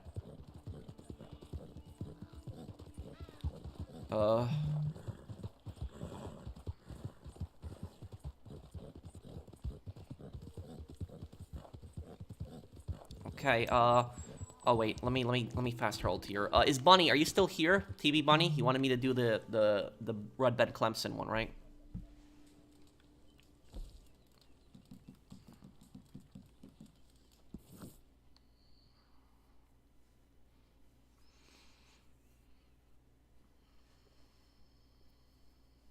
Pro, why is a jury better than a judge? Because a jury are your peers, and they might understand the situation better than a judge. The judge only understands law. Like, for example, like let me give you an example. Let's say that there's some horrible person that, like, some gangster or something like that like, murders like your best friend, and you go and kill that gangster. Now, did you commit murder? Yeah, you did commit murder. Did you commit a crime? Yeah. I'm not saying it's a good thing. Did you break the law? Yes.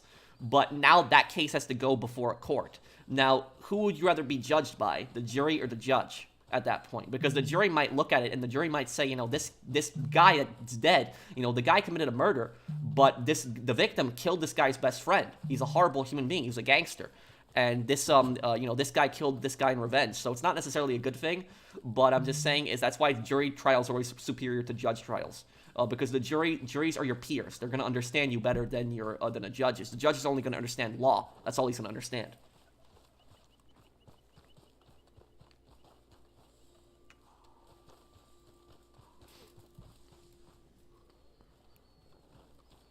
Bunny, we're gonna do the Red Ben Clemson mission right after we deliver this this shipment here. Remember, better to be judged by 12 than carried by 6. I know that expression too. Hey Pro, I don't know if you know of it, but in GT Online, if you spawn any personal aircraft for your interaction menu, there is a chance of it sometimes to have a bug where it makes no sound whatsoever. I don't know if I've had that bug before. Thank you, Steph, for the super chat. I've had a bug where my aircraft doesn't spawn though. I've had that happen to me before. That's been annoying. But I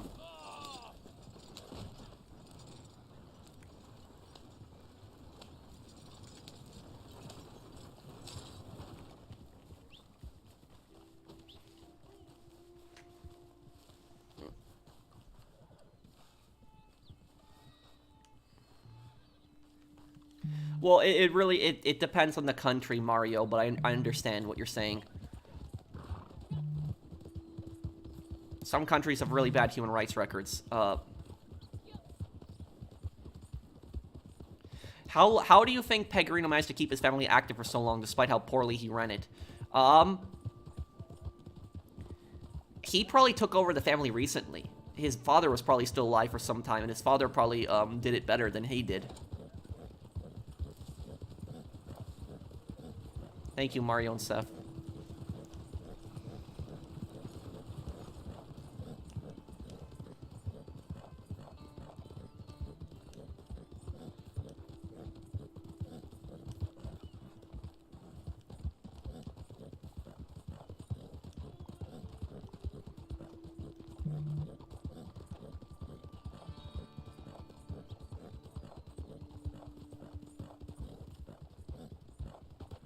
Let me see.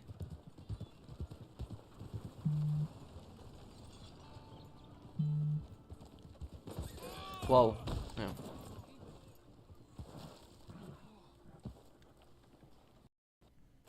Yes, I'm excited for the Cluckin Bell raid heist, yep. Gilly had a B-11 attack him. The engine sounds wasn't there. The guns BRRT sound didn't play, nor could he see the guns rounds being fired at him. Oh, first time I'm hearing about this. Top 3 goofiest Sopranos characters. Matt and Sean probably take the cake as the most goofiest characters. I would say Brendan Filone. And probably Jackie Jr. Hey, Anomalous, how are you, man?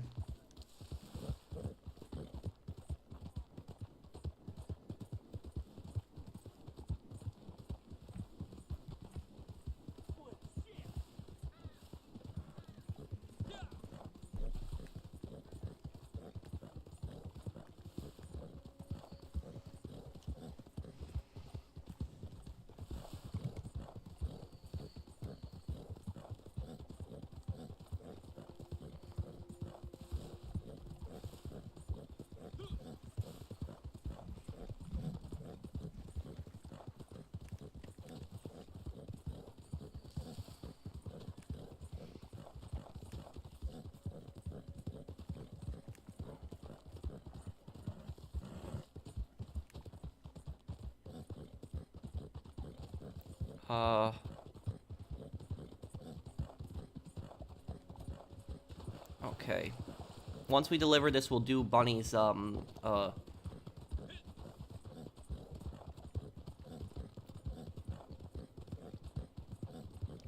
Bunny's thing here. And we'll do the mission. Red Ben Clemson. Answer about my wisdom teeth? Oh, can you, I have to go back to the dentist and take out some wisdom teeth. It shouldn't be too bad, Brandon. It's gonna be more uncomfortable, but...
Pro, can I join you? Sure, man. Well, let me see, actually.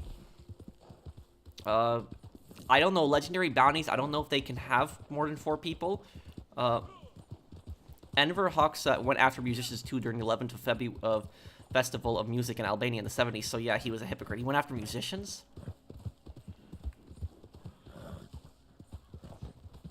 Is it worth waiting for the PS5? If you can get a good deal on it, sure.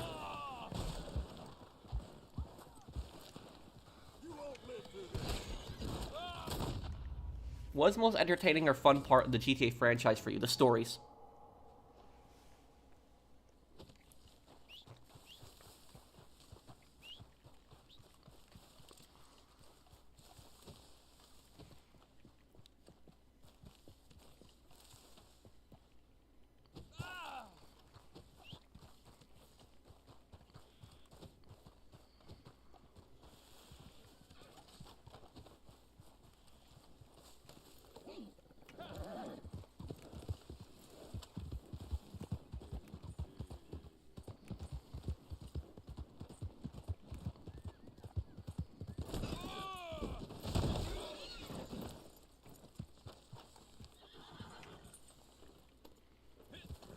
I'm at the PS5 Pro. Oh, PS5 Pro, yes. I think PS5 Pro is probably going to come out this year.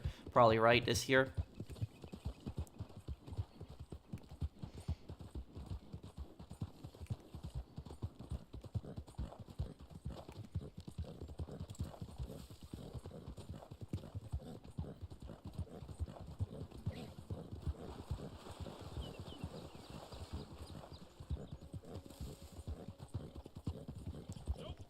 Hey, Pro, I ain't lying. Check it out on the 11th February Festival of Music in the 1970s Albania. Oh, and who were you talking about when you said is honorable? Earlier you said some are honorable. Who were you talking about before, Agretti? Were you talking about the gangsters?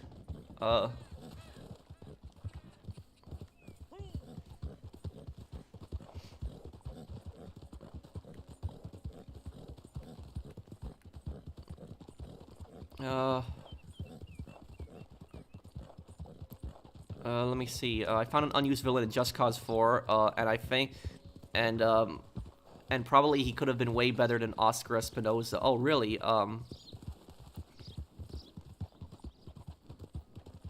I think that Oscar Espinosa is probably the worst antagonist in the entire Just Cause series.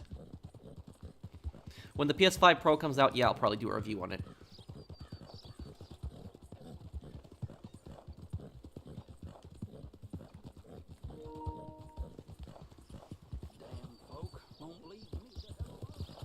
Hey, Abdul, how are you, man? If you had to pick one GTA 4 friend to have in real life, who would it be? One of the GTA 4 friends? I would say Dwayne, probably. Yeah, Dwayne out of them. Because I feel really bad for Dwayne. It looks like he needs a friend. So if I had to choose any of the friends to be like a friend in real life, I'd choose Dwayne.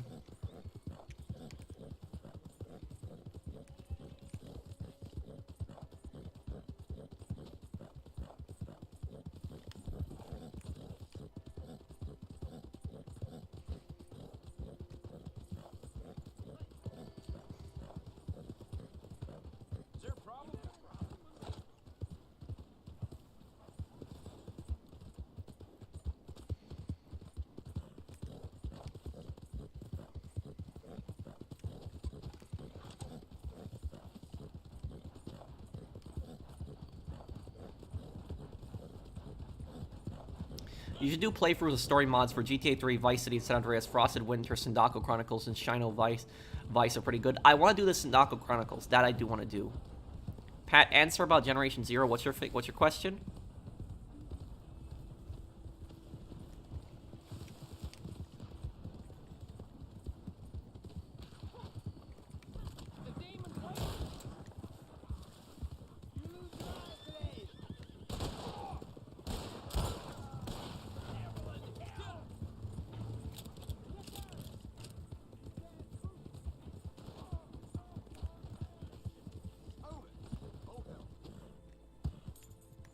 Wow, this is a really far drive. Like, this was...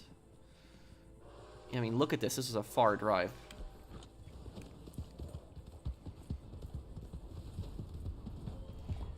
Thank you, Nick. Keijo, man. I will look at the Sindako Chronicles, but isn't Sindako Chronicles a mod for the emulator version of GTA, right? Isn't that what it is?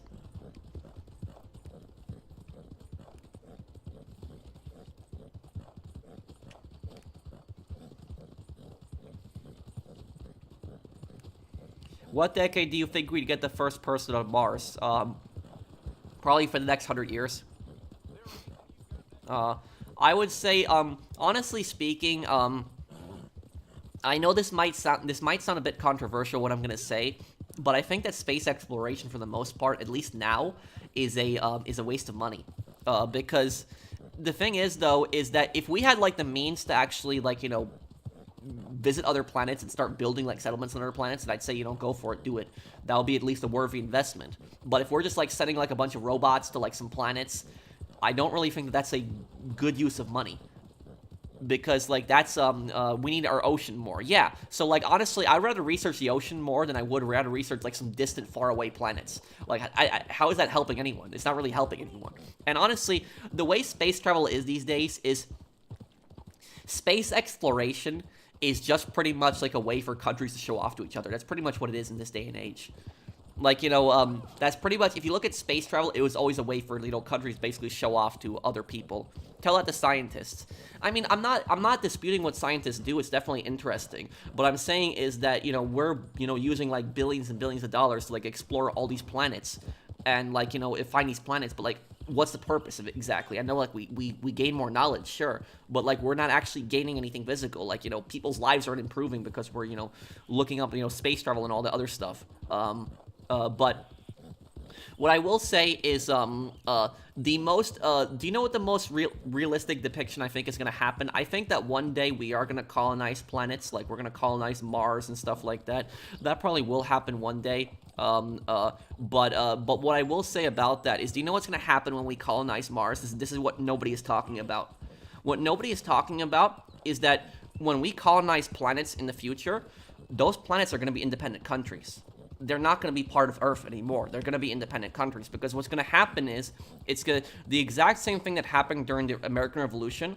That exact same situation is going to basically happen when we colonize planets. The exact same thing is going to happen. Basically, we're going to colonize planets in, like, you know, next, you know, 100 or 200 years, whenever it's going to happen. And, you know, we're going to be able to breathe the atmosphere. They're going to do some technology. People are going to breathe the atmosphere. And what's going to happen is we're going to build, like, big cities and settlements on, like, these planets. And what's going to happen is the people on those planets are going to get pissed eventually that they're taking orders from Earth. And Earth is, like, so far away. It's like a planet that's so far away from them. And they're going to get pissed that they don't have their own local government. And that they're basically taking orders from Earth that's so far. And they're going to rebel. And it's basically going to create their own country. So that's what I think what a lot of scientists, when they're talking about... Scientists understand the universe really well. But what scientists don't understand is human behavior. That's what they don't understand. They don't understand that when people are going to be colonized on those planets, how those people are going to act. Is those people are going to get pissed, and they're going to basically say is, you know, why are we not independent? Why don't we have our own country? Why are we taking all these orders from Earth? Why is Earth treating us like crap? You know, they're going to get pissed, and they're basically going to have a rebellion, and they're going to, they're basically going to form their own country. Like, if anybody has ever played Red Faction Guerrilla is probably a pretty realistic situation on what would happen in the future if we actually colonize planets. It's probably what would happen. People would get pissed, and they basically say, you know, we want to be independent of Earth, and they're going to probably have, you know, countries in the future that are going to be like that. So that's what I'll say about that. probably what's gonna happen.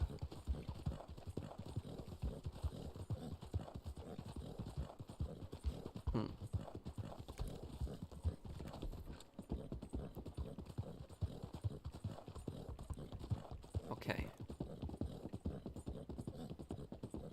Space exploration is one of the most aspects of understanding our existence. Honestly, I completely disagree. Well, we might just have a respectable disagreement, Ian, but the way I look at it right now is like, you know, inflation is out of control.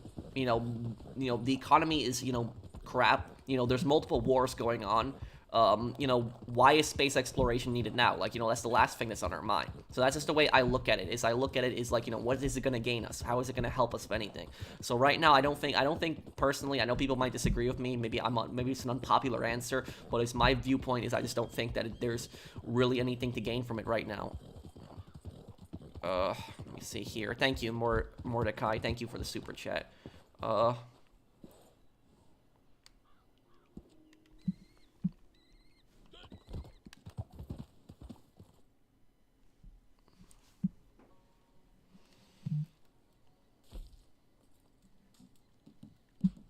Okay,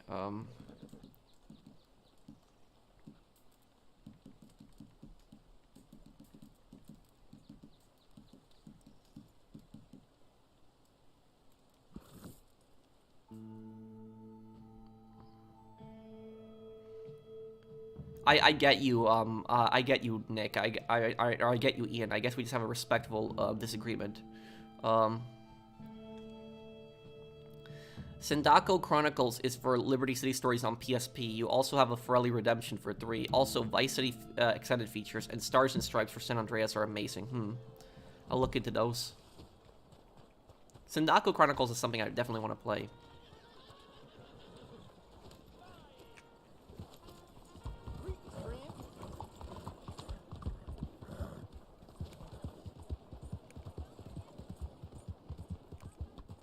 Is Saints Row and Red Faction in the same universe? Yes, it is.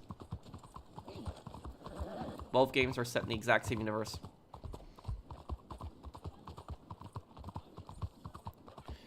Thank you, Nick, for that super chat. Okay, let's do that mission. Bunny, you still here, man? Pro, can I friend you? I need more Reddit Online friends. Sure, sure, I can, you tell me what your PSN is, and I can add you after the stream.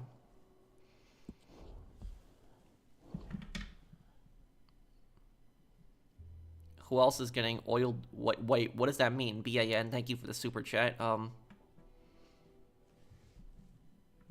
I don't even know what that means.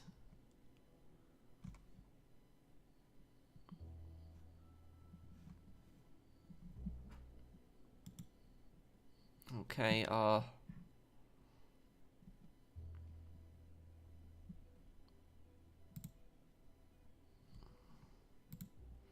let me see here.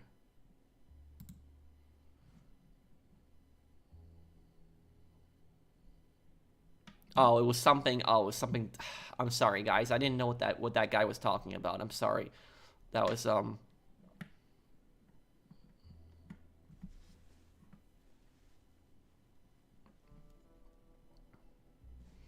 Bunny, are you still here, man? I'm gonna start that bounty now that you wanted me to do. You still here?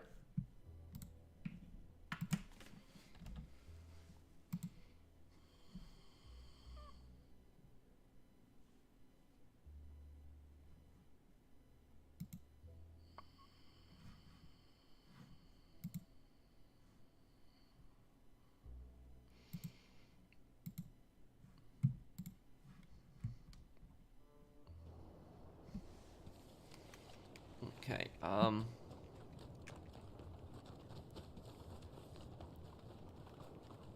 I had to find a public session because it glitches out when you do a legendary bounty here. But Bunny wanted me this Red Ben Clemson. Where is he? That's what Bunny wanted. Oh, here he is. One of the hardest bounties. Which death do you think is stupid, Johnny K or Joel? Both are really stupid.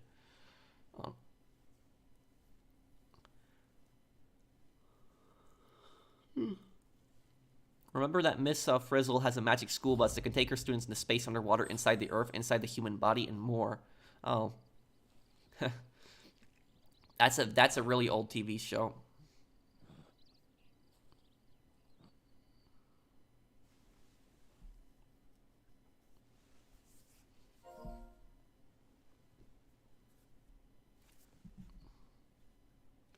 Yes, GTA 6's engine is going to be very similar to Red Dead Online.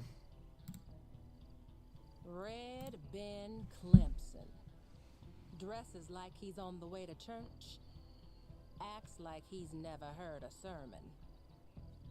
Rob enough trains, one of these companies is gonna put a price on your head. Or maybe all of them. He's a hero to some folks, a villain to others, and most likely somewhere in between. Hey, this might interest you. A fella he used to run with lost his leg, became real bitter with it. He's got himself a vested interest in Ben's demise. Meet him over at Mercer Station, he might tell you where to go. Oh, I didn't, I thought I was going to invite friends to this. I guess I should have started with a posse. I thought I could invite people to a lobby. My bad then. Oh, crap. Hey, you looking for Red Ben? She told me you'd be here, but you better hurry up if you want to catch him. They took over a train up near Armadillo. By now they'll be going at quite a clip. So you have to find them near Tumbleweed and get on board somehow. And that's all I can give you for free. Past it made me a cripple. But that don't mean I'm gonna give him up on the plate for nothing.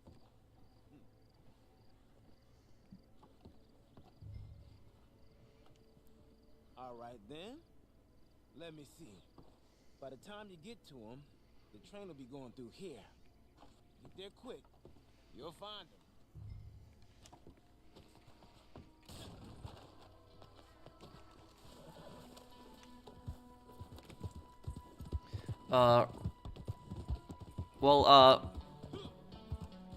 Red Dead Redemption reference? No, it's just the guy's name, Red Ben Clemson. I don't think it's,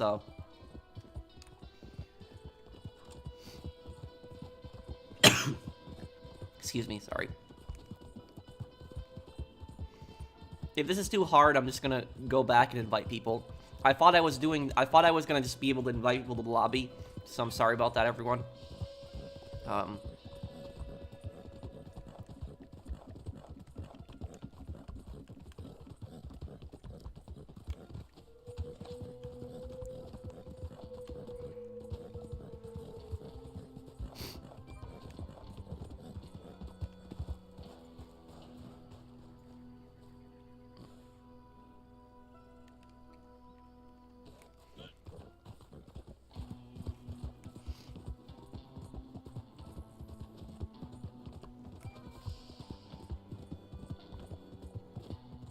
This mission also has a secret cutscene to it. I'll show you guys how to trigger it.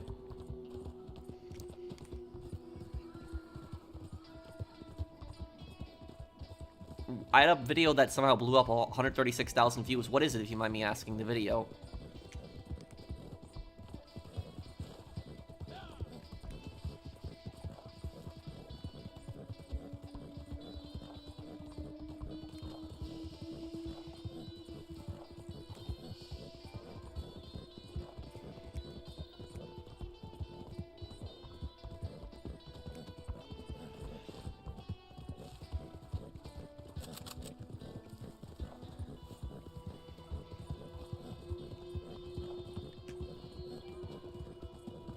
Always loved your content, never caught a stream, just dropped in to say so. Thank you, Nevin. Well, I'm glad that you enjoy my content.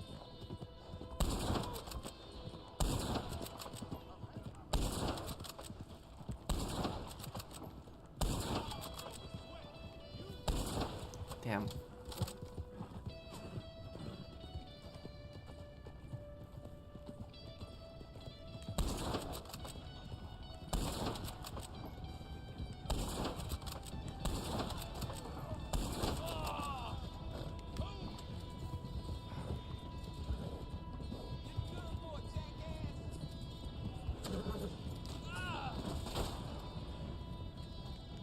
Crap.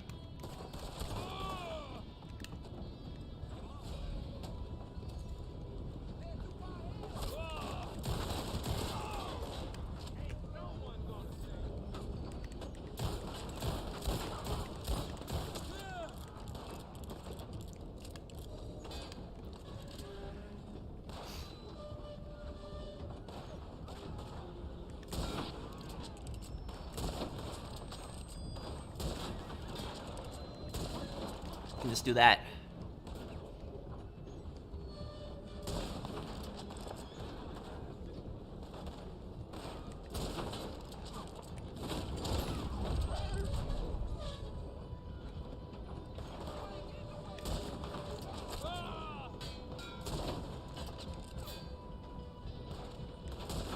Damn. One more shot. The horse is still going? Okay.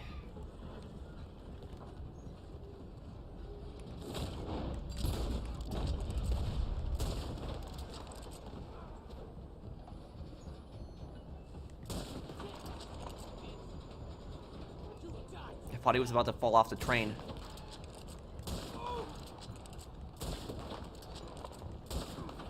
What the?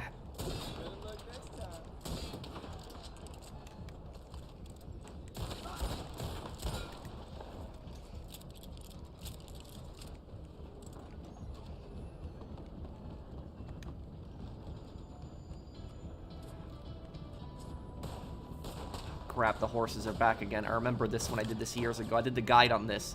Basically, I remember my guide. It was to tell people to stay in the carriage that has like that has walls.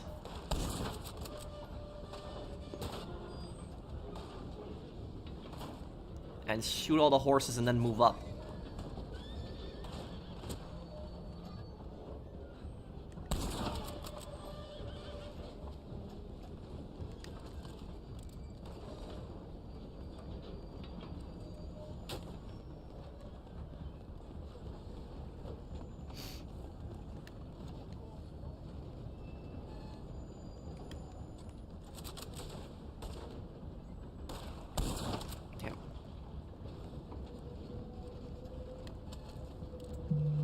Where is he?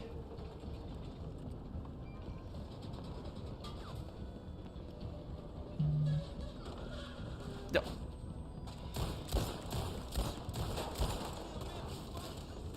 Crap.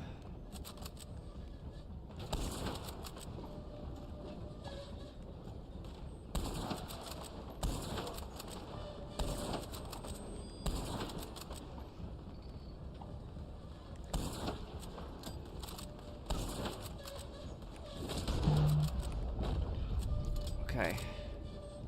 That should be it, I think.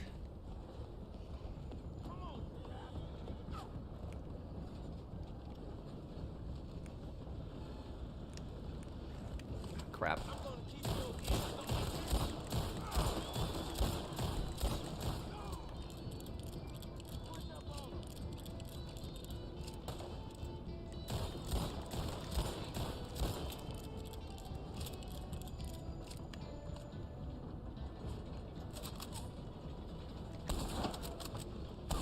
This is gonna be hard.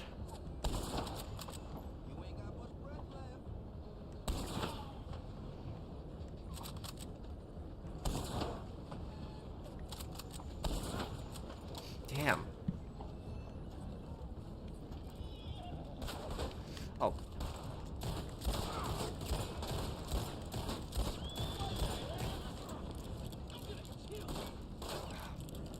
I should have brought a shotgun.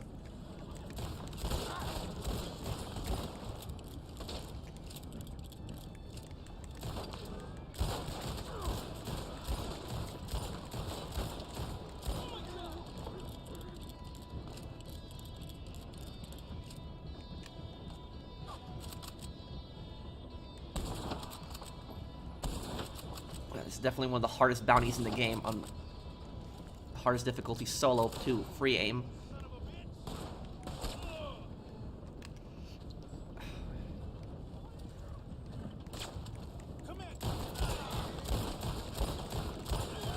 The enemies have increased health, but their horses don't.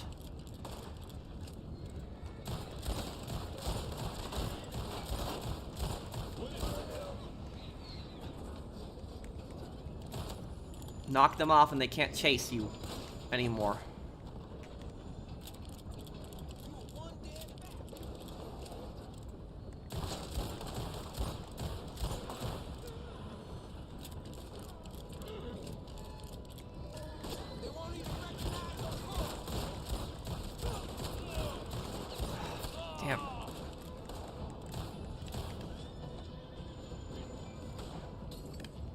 Man, they're annoying.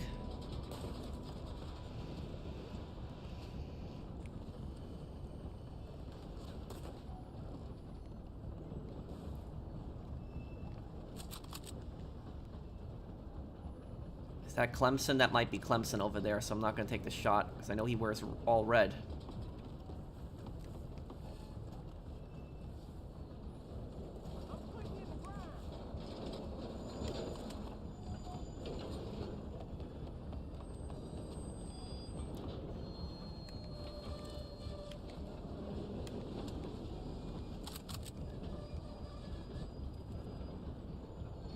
Man, there's so many of them wearing red now.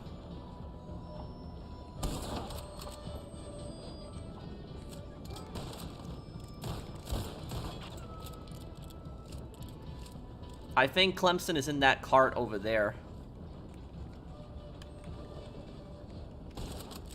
Crap. Okay, that wasn't Clemson.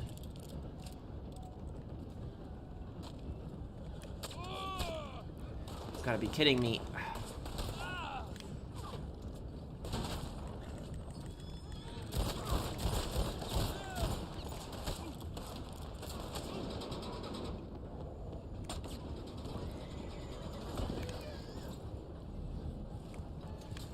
I'm gonna focus on chat in this one moment, guys. I'm just trying to get out of this situation right now, because this is a very hard mission. Die.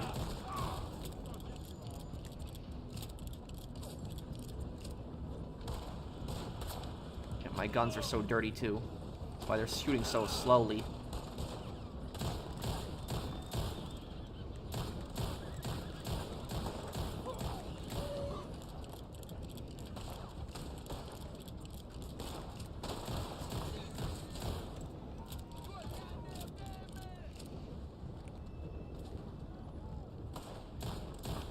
How many Clemson's guys are there?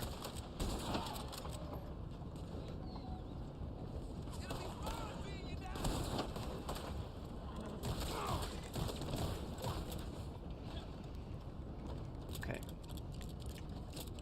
Okay, I'll see you, Jesus.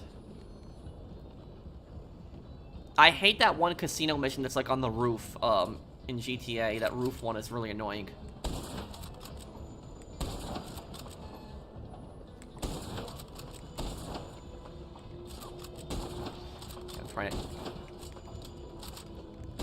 Trying to time this is hard because the thing keeps turning. Crap.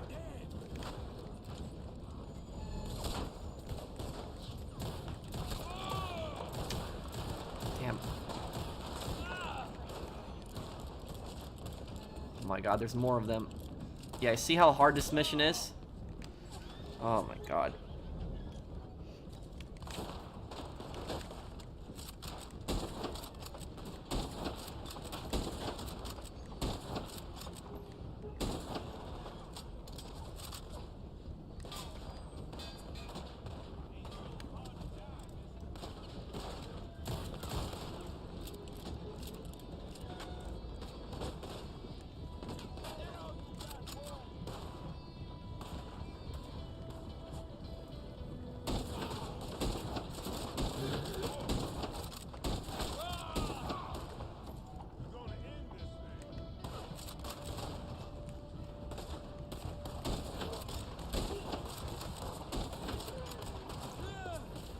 Damn. Yeah, and the worst part of this mission isn't even the train, it's all the guys chasing you. Like, look at this. This is just something else right now.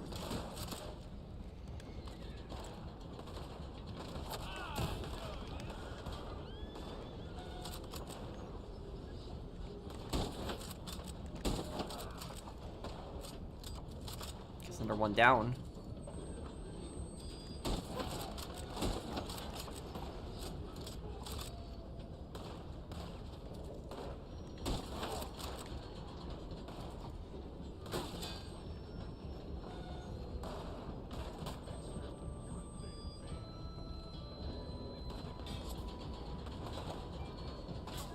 I don't know if there is a Maxim gun. This This is ridiculous right now. Crap. It's like I cannot get a break from these people that keep pursuing me.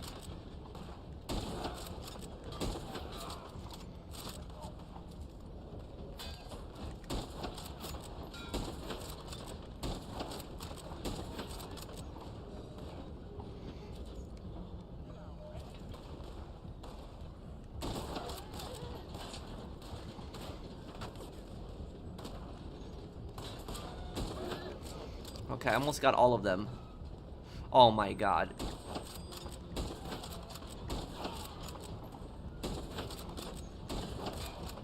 Leave me alone.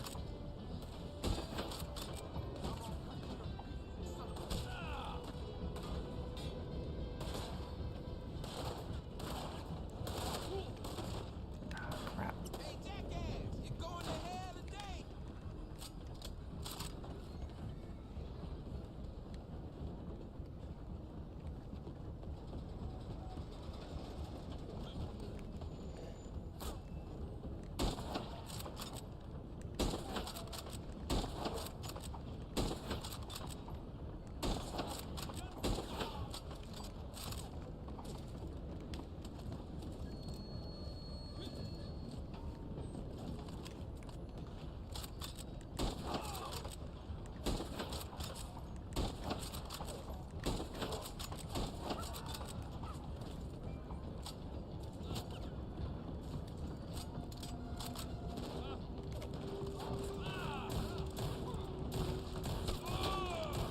Crap. Damn.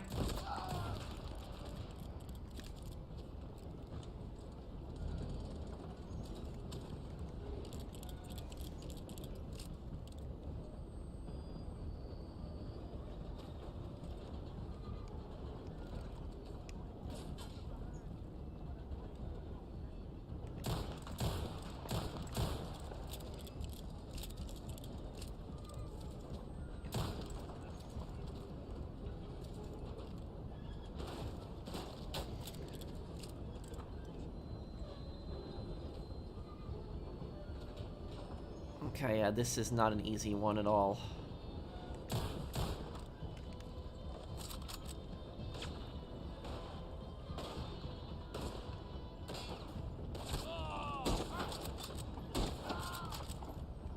This is not Clemson.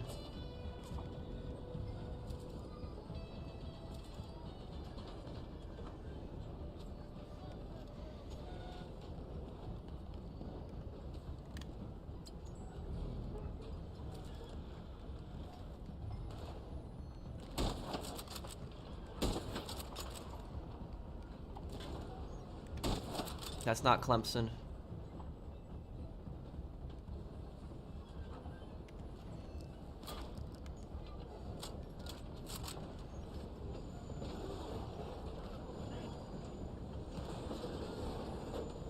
When you finish Manhunt 2, can you do Uncharted 1, 2, and 3, and 4? Thank you, Invisible Man.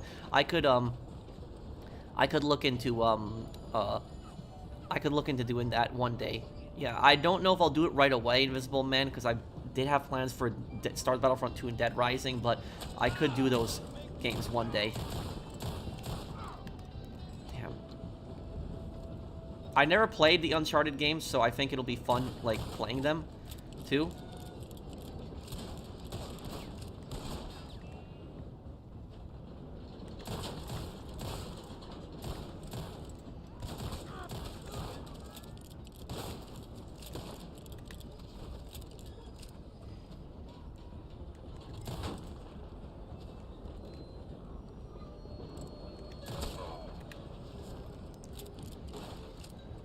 Okay, that last guy over there is Clemson, 100%.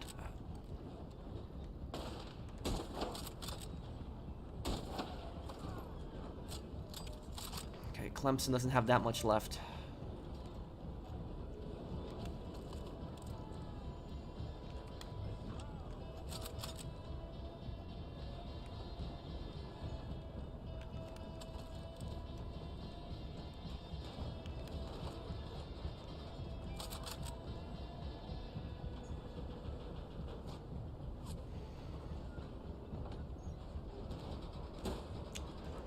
Can't tell which one is... Oh, I think that one is Clemson. Yeah. I don't care about the other guys. I just want Clemson alive.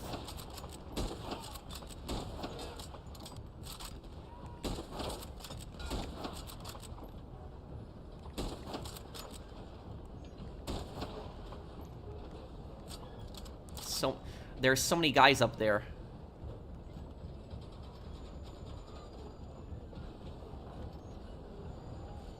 Damn, I hope it becomes daytime soon because it's getting really hard to see these guys too.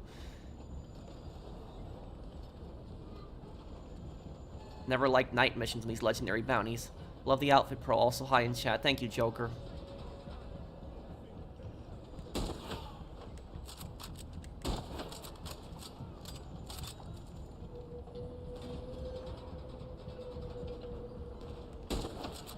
That's not Clemson.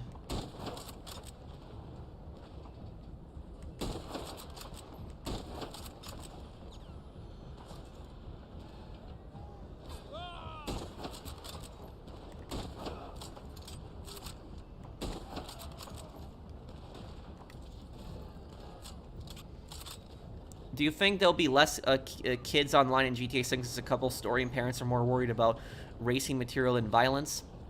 No, there's still going to be plenty of kids. Kids always get their hands on the GTA games. I mean, think about when we were kids. We played the older GTA games too, so. Thank you, Big Voodoo Gaming.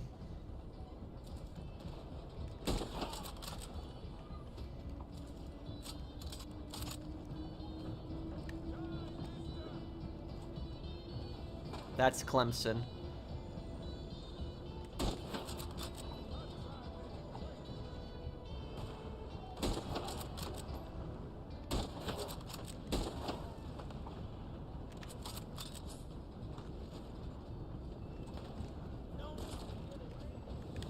Crap. Who do you think would win in a fight between GTA Online and Red Dead Online protagonist? Round 1 with realistic weapons from the era, round 2 weapons allowed. The Red Dead 2 characters are definitely better gunfighters, but the GTA Online protagonist, think about it this way, has access to so many different crazy vehicles.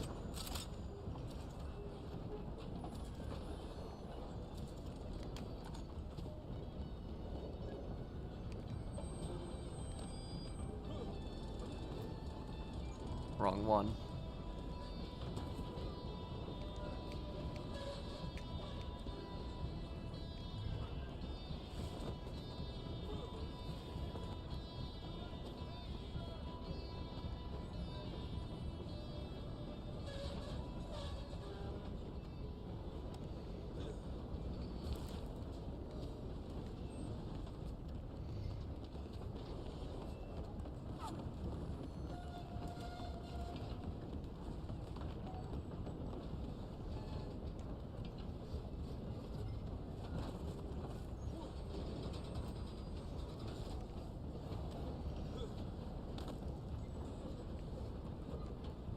Ain't no one gonna watch a 2-hour video from you if it ain't gaming related. Well, I mean, I made the videos talking about the retail thing. People like that a lot.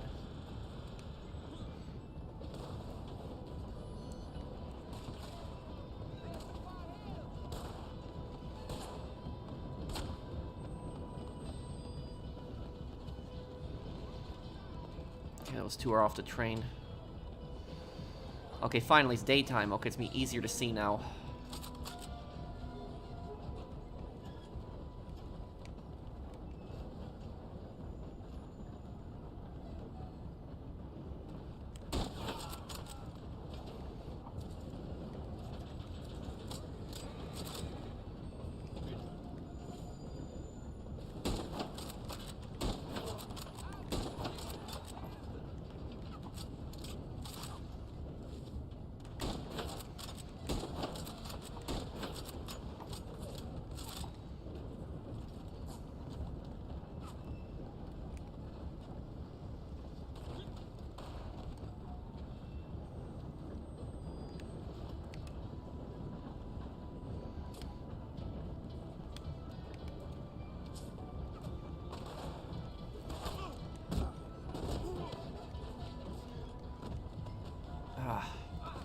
Okay, we got Clemson.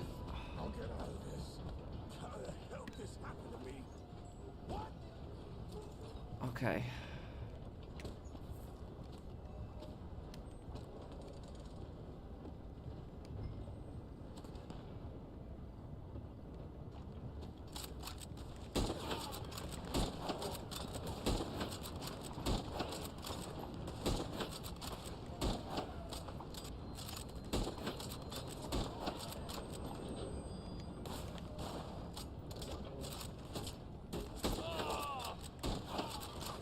Damn. Okay.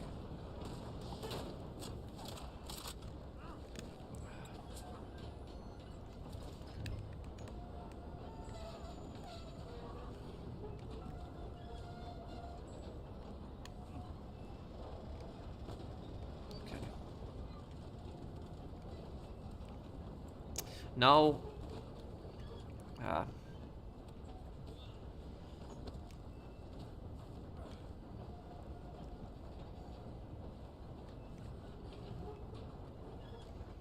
I want to show you guys a secret in this game, too.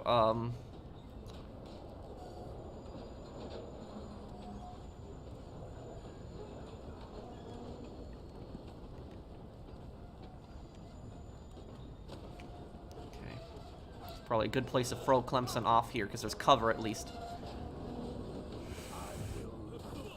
Oh, ow. Oh! Oh my god. Oh my god. Oh my god, I can't believe that I failed like that. Oh no.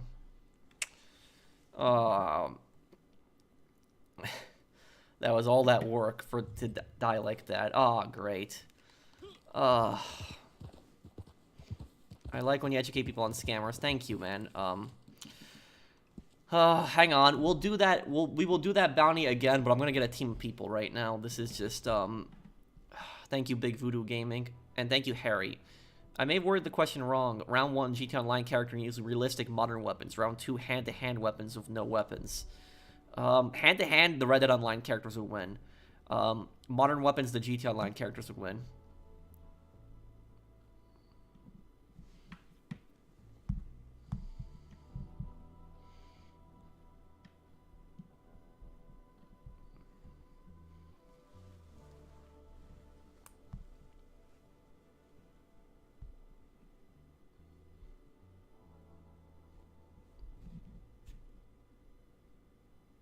I did, Joker, I'll take a look at it later then. Thank you, Harry. Bunny, are you still here? Yeah, I feel so embarrassed, guys. I feel so embarrassed. That was such a stupid fail. That was.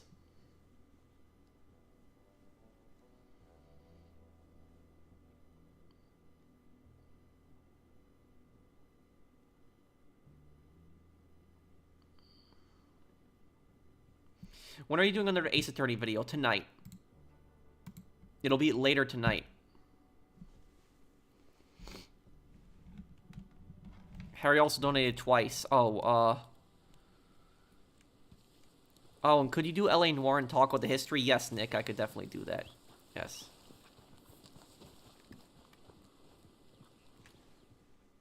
Yes, I'm gonna reform the posse.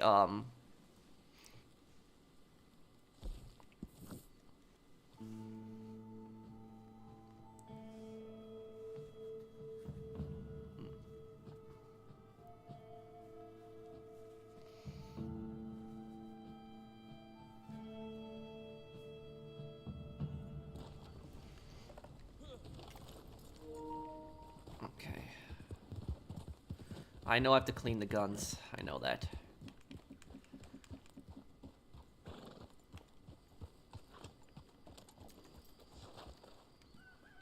Man, this is so dirty right now.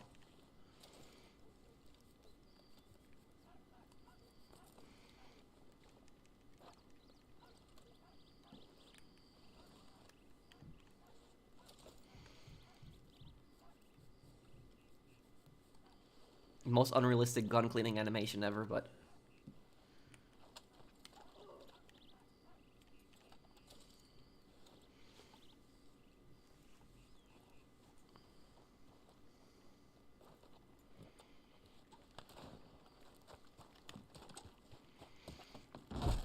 I'm surprised to see you again. I thought something bad happened. It's all here waiting for you. Take a good look. A lot of the stuff in here has multiple uses.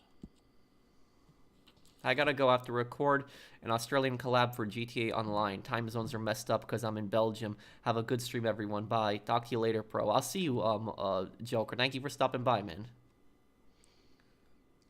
There you go. Pro, is it still worth doing daily challenges rented online? Yeah, I would say so. Yes. I still think if you play the game regularly, but if you don't, then no. Cocaine gum, that actually existed back then. Sure, you can keep. Well, thank you, Big Voodoo Gaming. I can't stand scammers, and I just make my mission to make their lives as difficult as possible. Okay, here we go. Starting up the posse. Anyone wants to join me for this?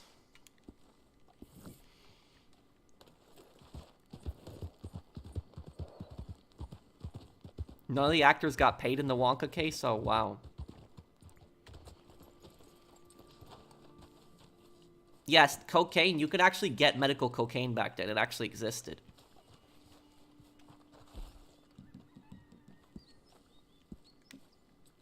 No one's joining?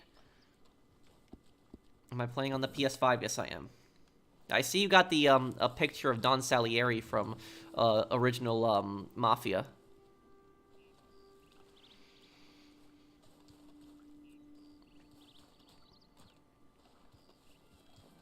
Yes, you're right. That's the name where Coca-Cola came from.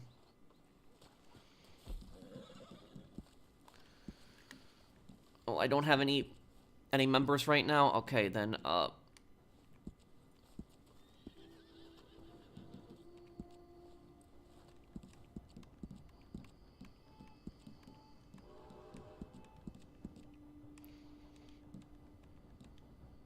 level 767. That's a very... Okay, I had one guy who joined. He's level 27. I don't know if he's gonna be ready for that.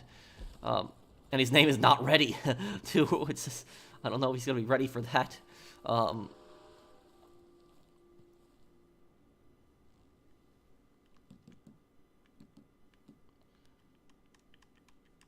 I can't do a legendary bounty again. Oh, I can't. That sucks. Okay, because I died. I failed on that one, and I left. So that's like a 40-minute cooldown. Okay. Well, I'm sorry, guys. I pretty much had that bounty done. I was almost there. Almost got it. But the but even though I almost got it, the I just had such a stupid fail. I feel so stupid.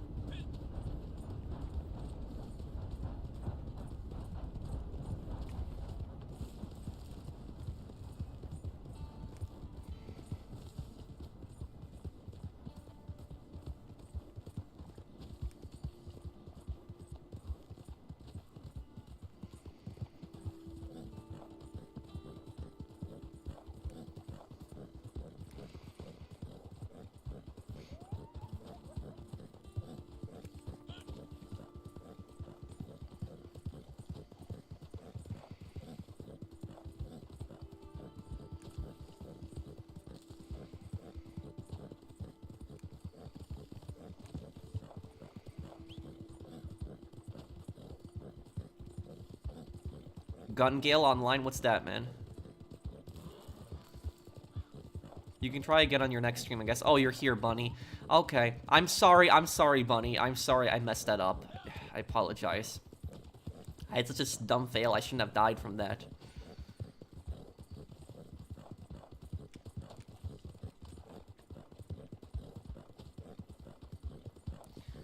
Speaking of medical stuff, I'm getting stabbed eye surgery in April. It's where they tighten the muscles around the eyeball so that your eyes are aligned correctly. My eyes have alignment issues. Oh, well, I hope everything works out good for you, JBK. I'm sorry you're going through that.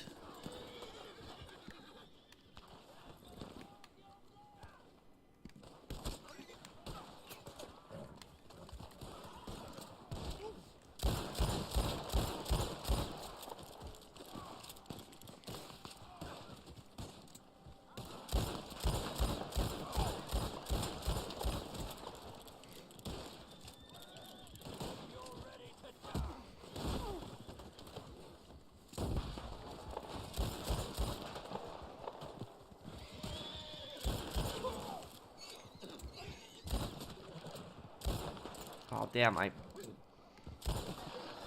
Oh, okay.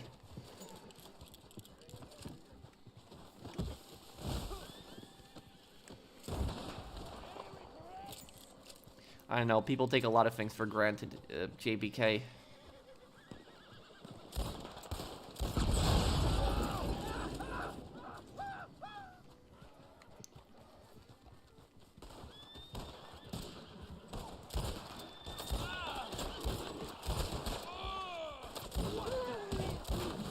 You know what I don't understand? Why are the NPCs so shocked when you shoot their horses? Like, they ride around shooting at you, and then they're so shocked, like, when you shoot their horses. Like, they don't expect you to do that at all. Superstore? Wait, what?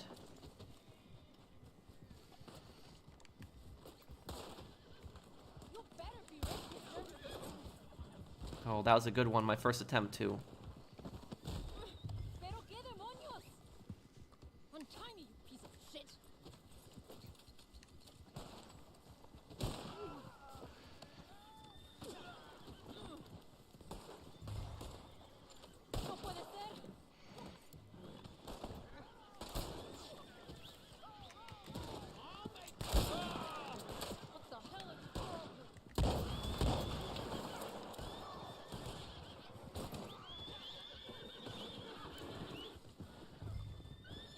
Oh no, he killed a...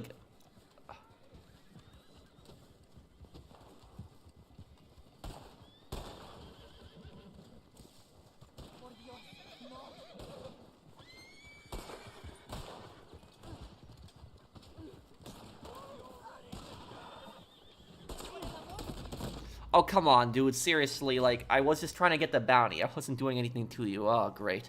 Now I have to kill these guys. Hang on a second.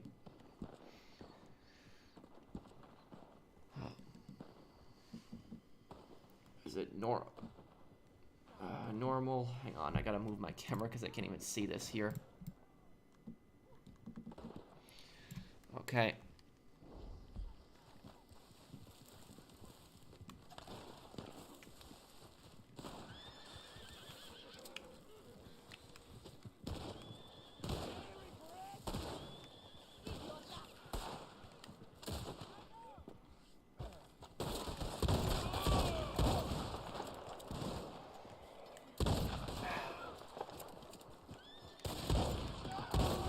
Okay.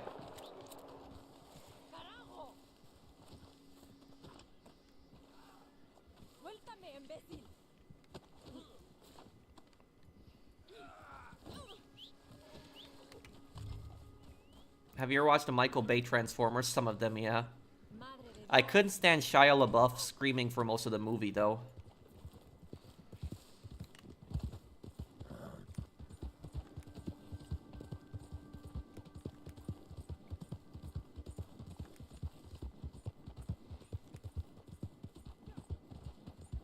My favorite story in all of fiction?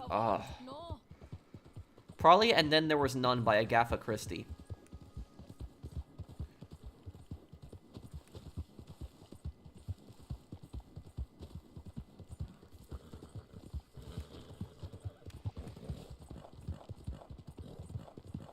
Do you think it's still worth to buy a PS4 in 2024? Not really, because a PS5 can play almost all PS4 games.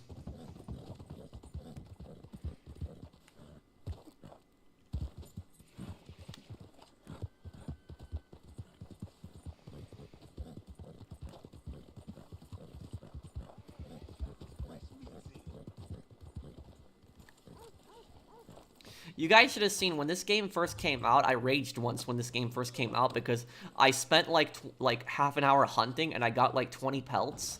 And then as I was gonna go and deliver it, there's some idiot that just shot me in the face with a bow and arrow in front of the butcher, and I lost all the pelts. I was so pissed I killed the guy like 10 times. That's the bounty, as agreed.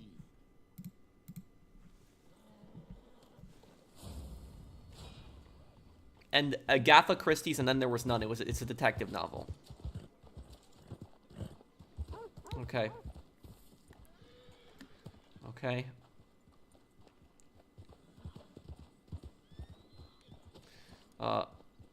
Okay, what improvement for a GTA 6 map would you want to see?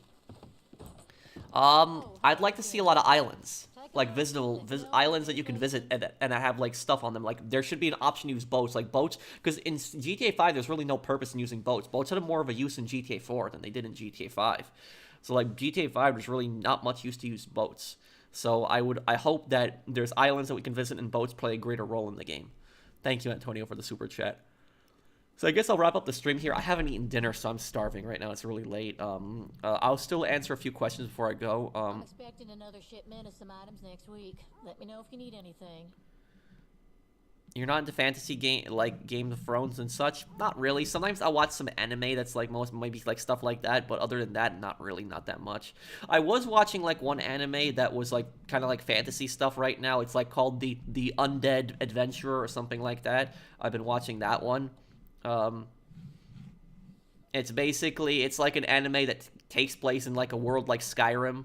It's like Skyrim with like Dungeons and Dragons and like, you know, elves and all that stuff. And basically the main character in the show is like an explorer, and he goes into like some ruin and he gets killed by a dragon. And then when he wakes up, he's basically a zombie, so he's undead. And he's, you know, he's trying to get back to normal and stuff like that. So it's an anime that I've been watching recently. It's called the Undead Adventurer. I think that's what it's called.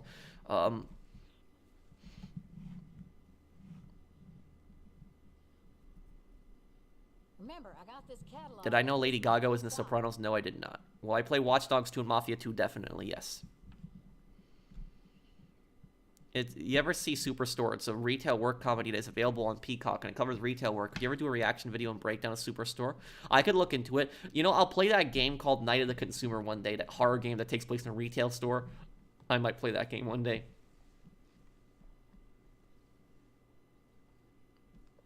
Should I read the book?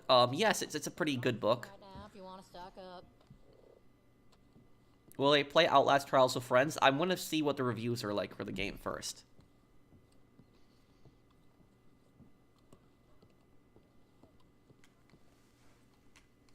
This is sweet corn and apples.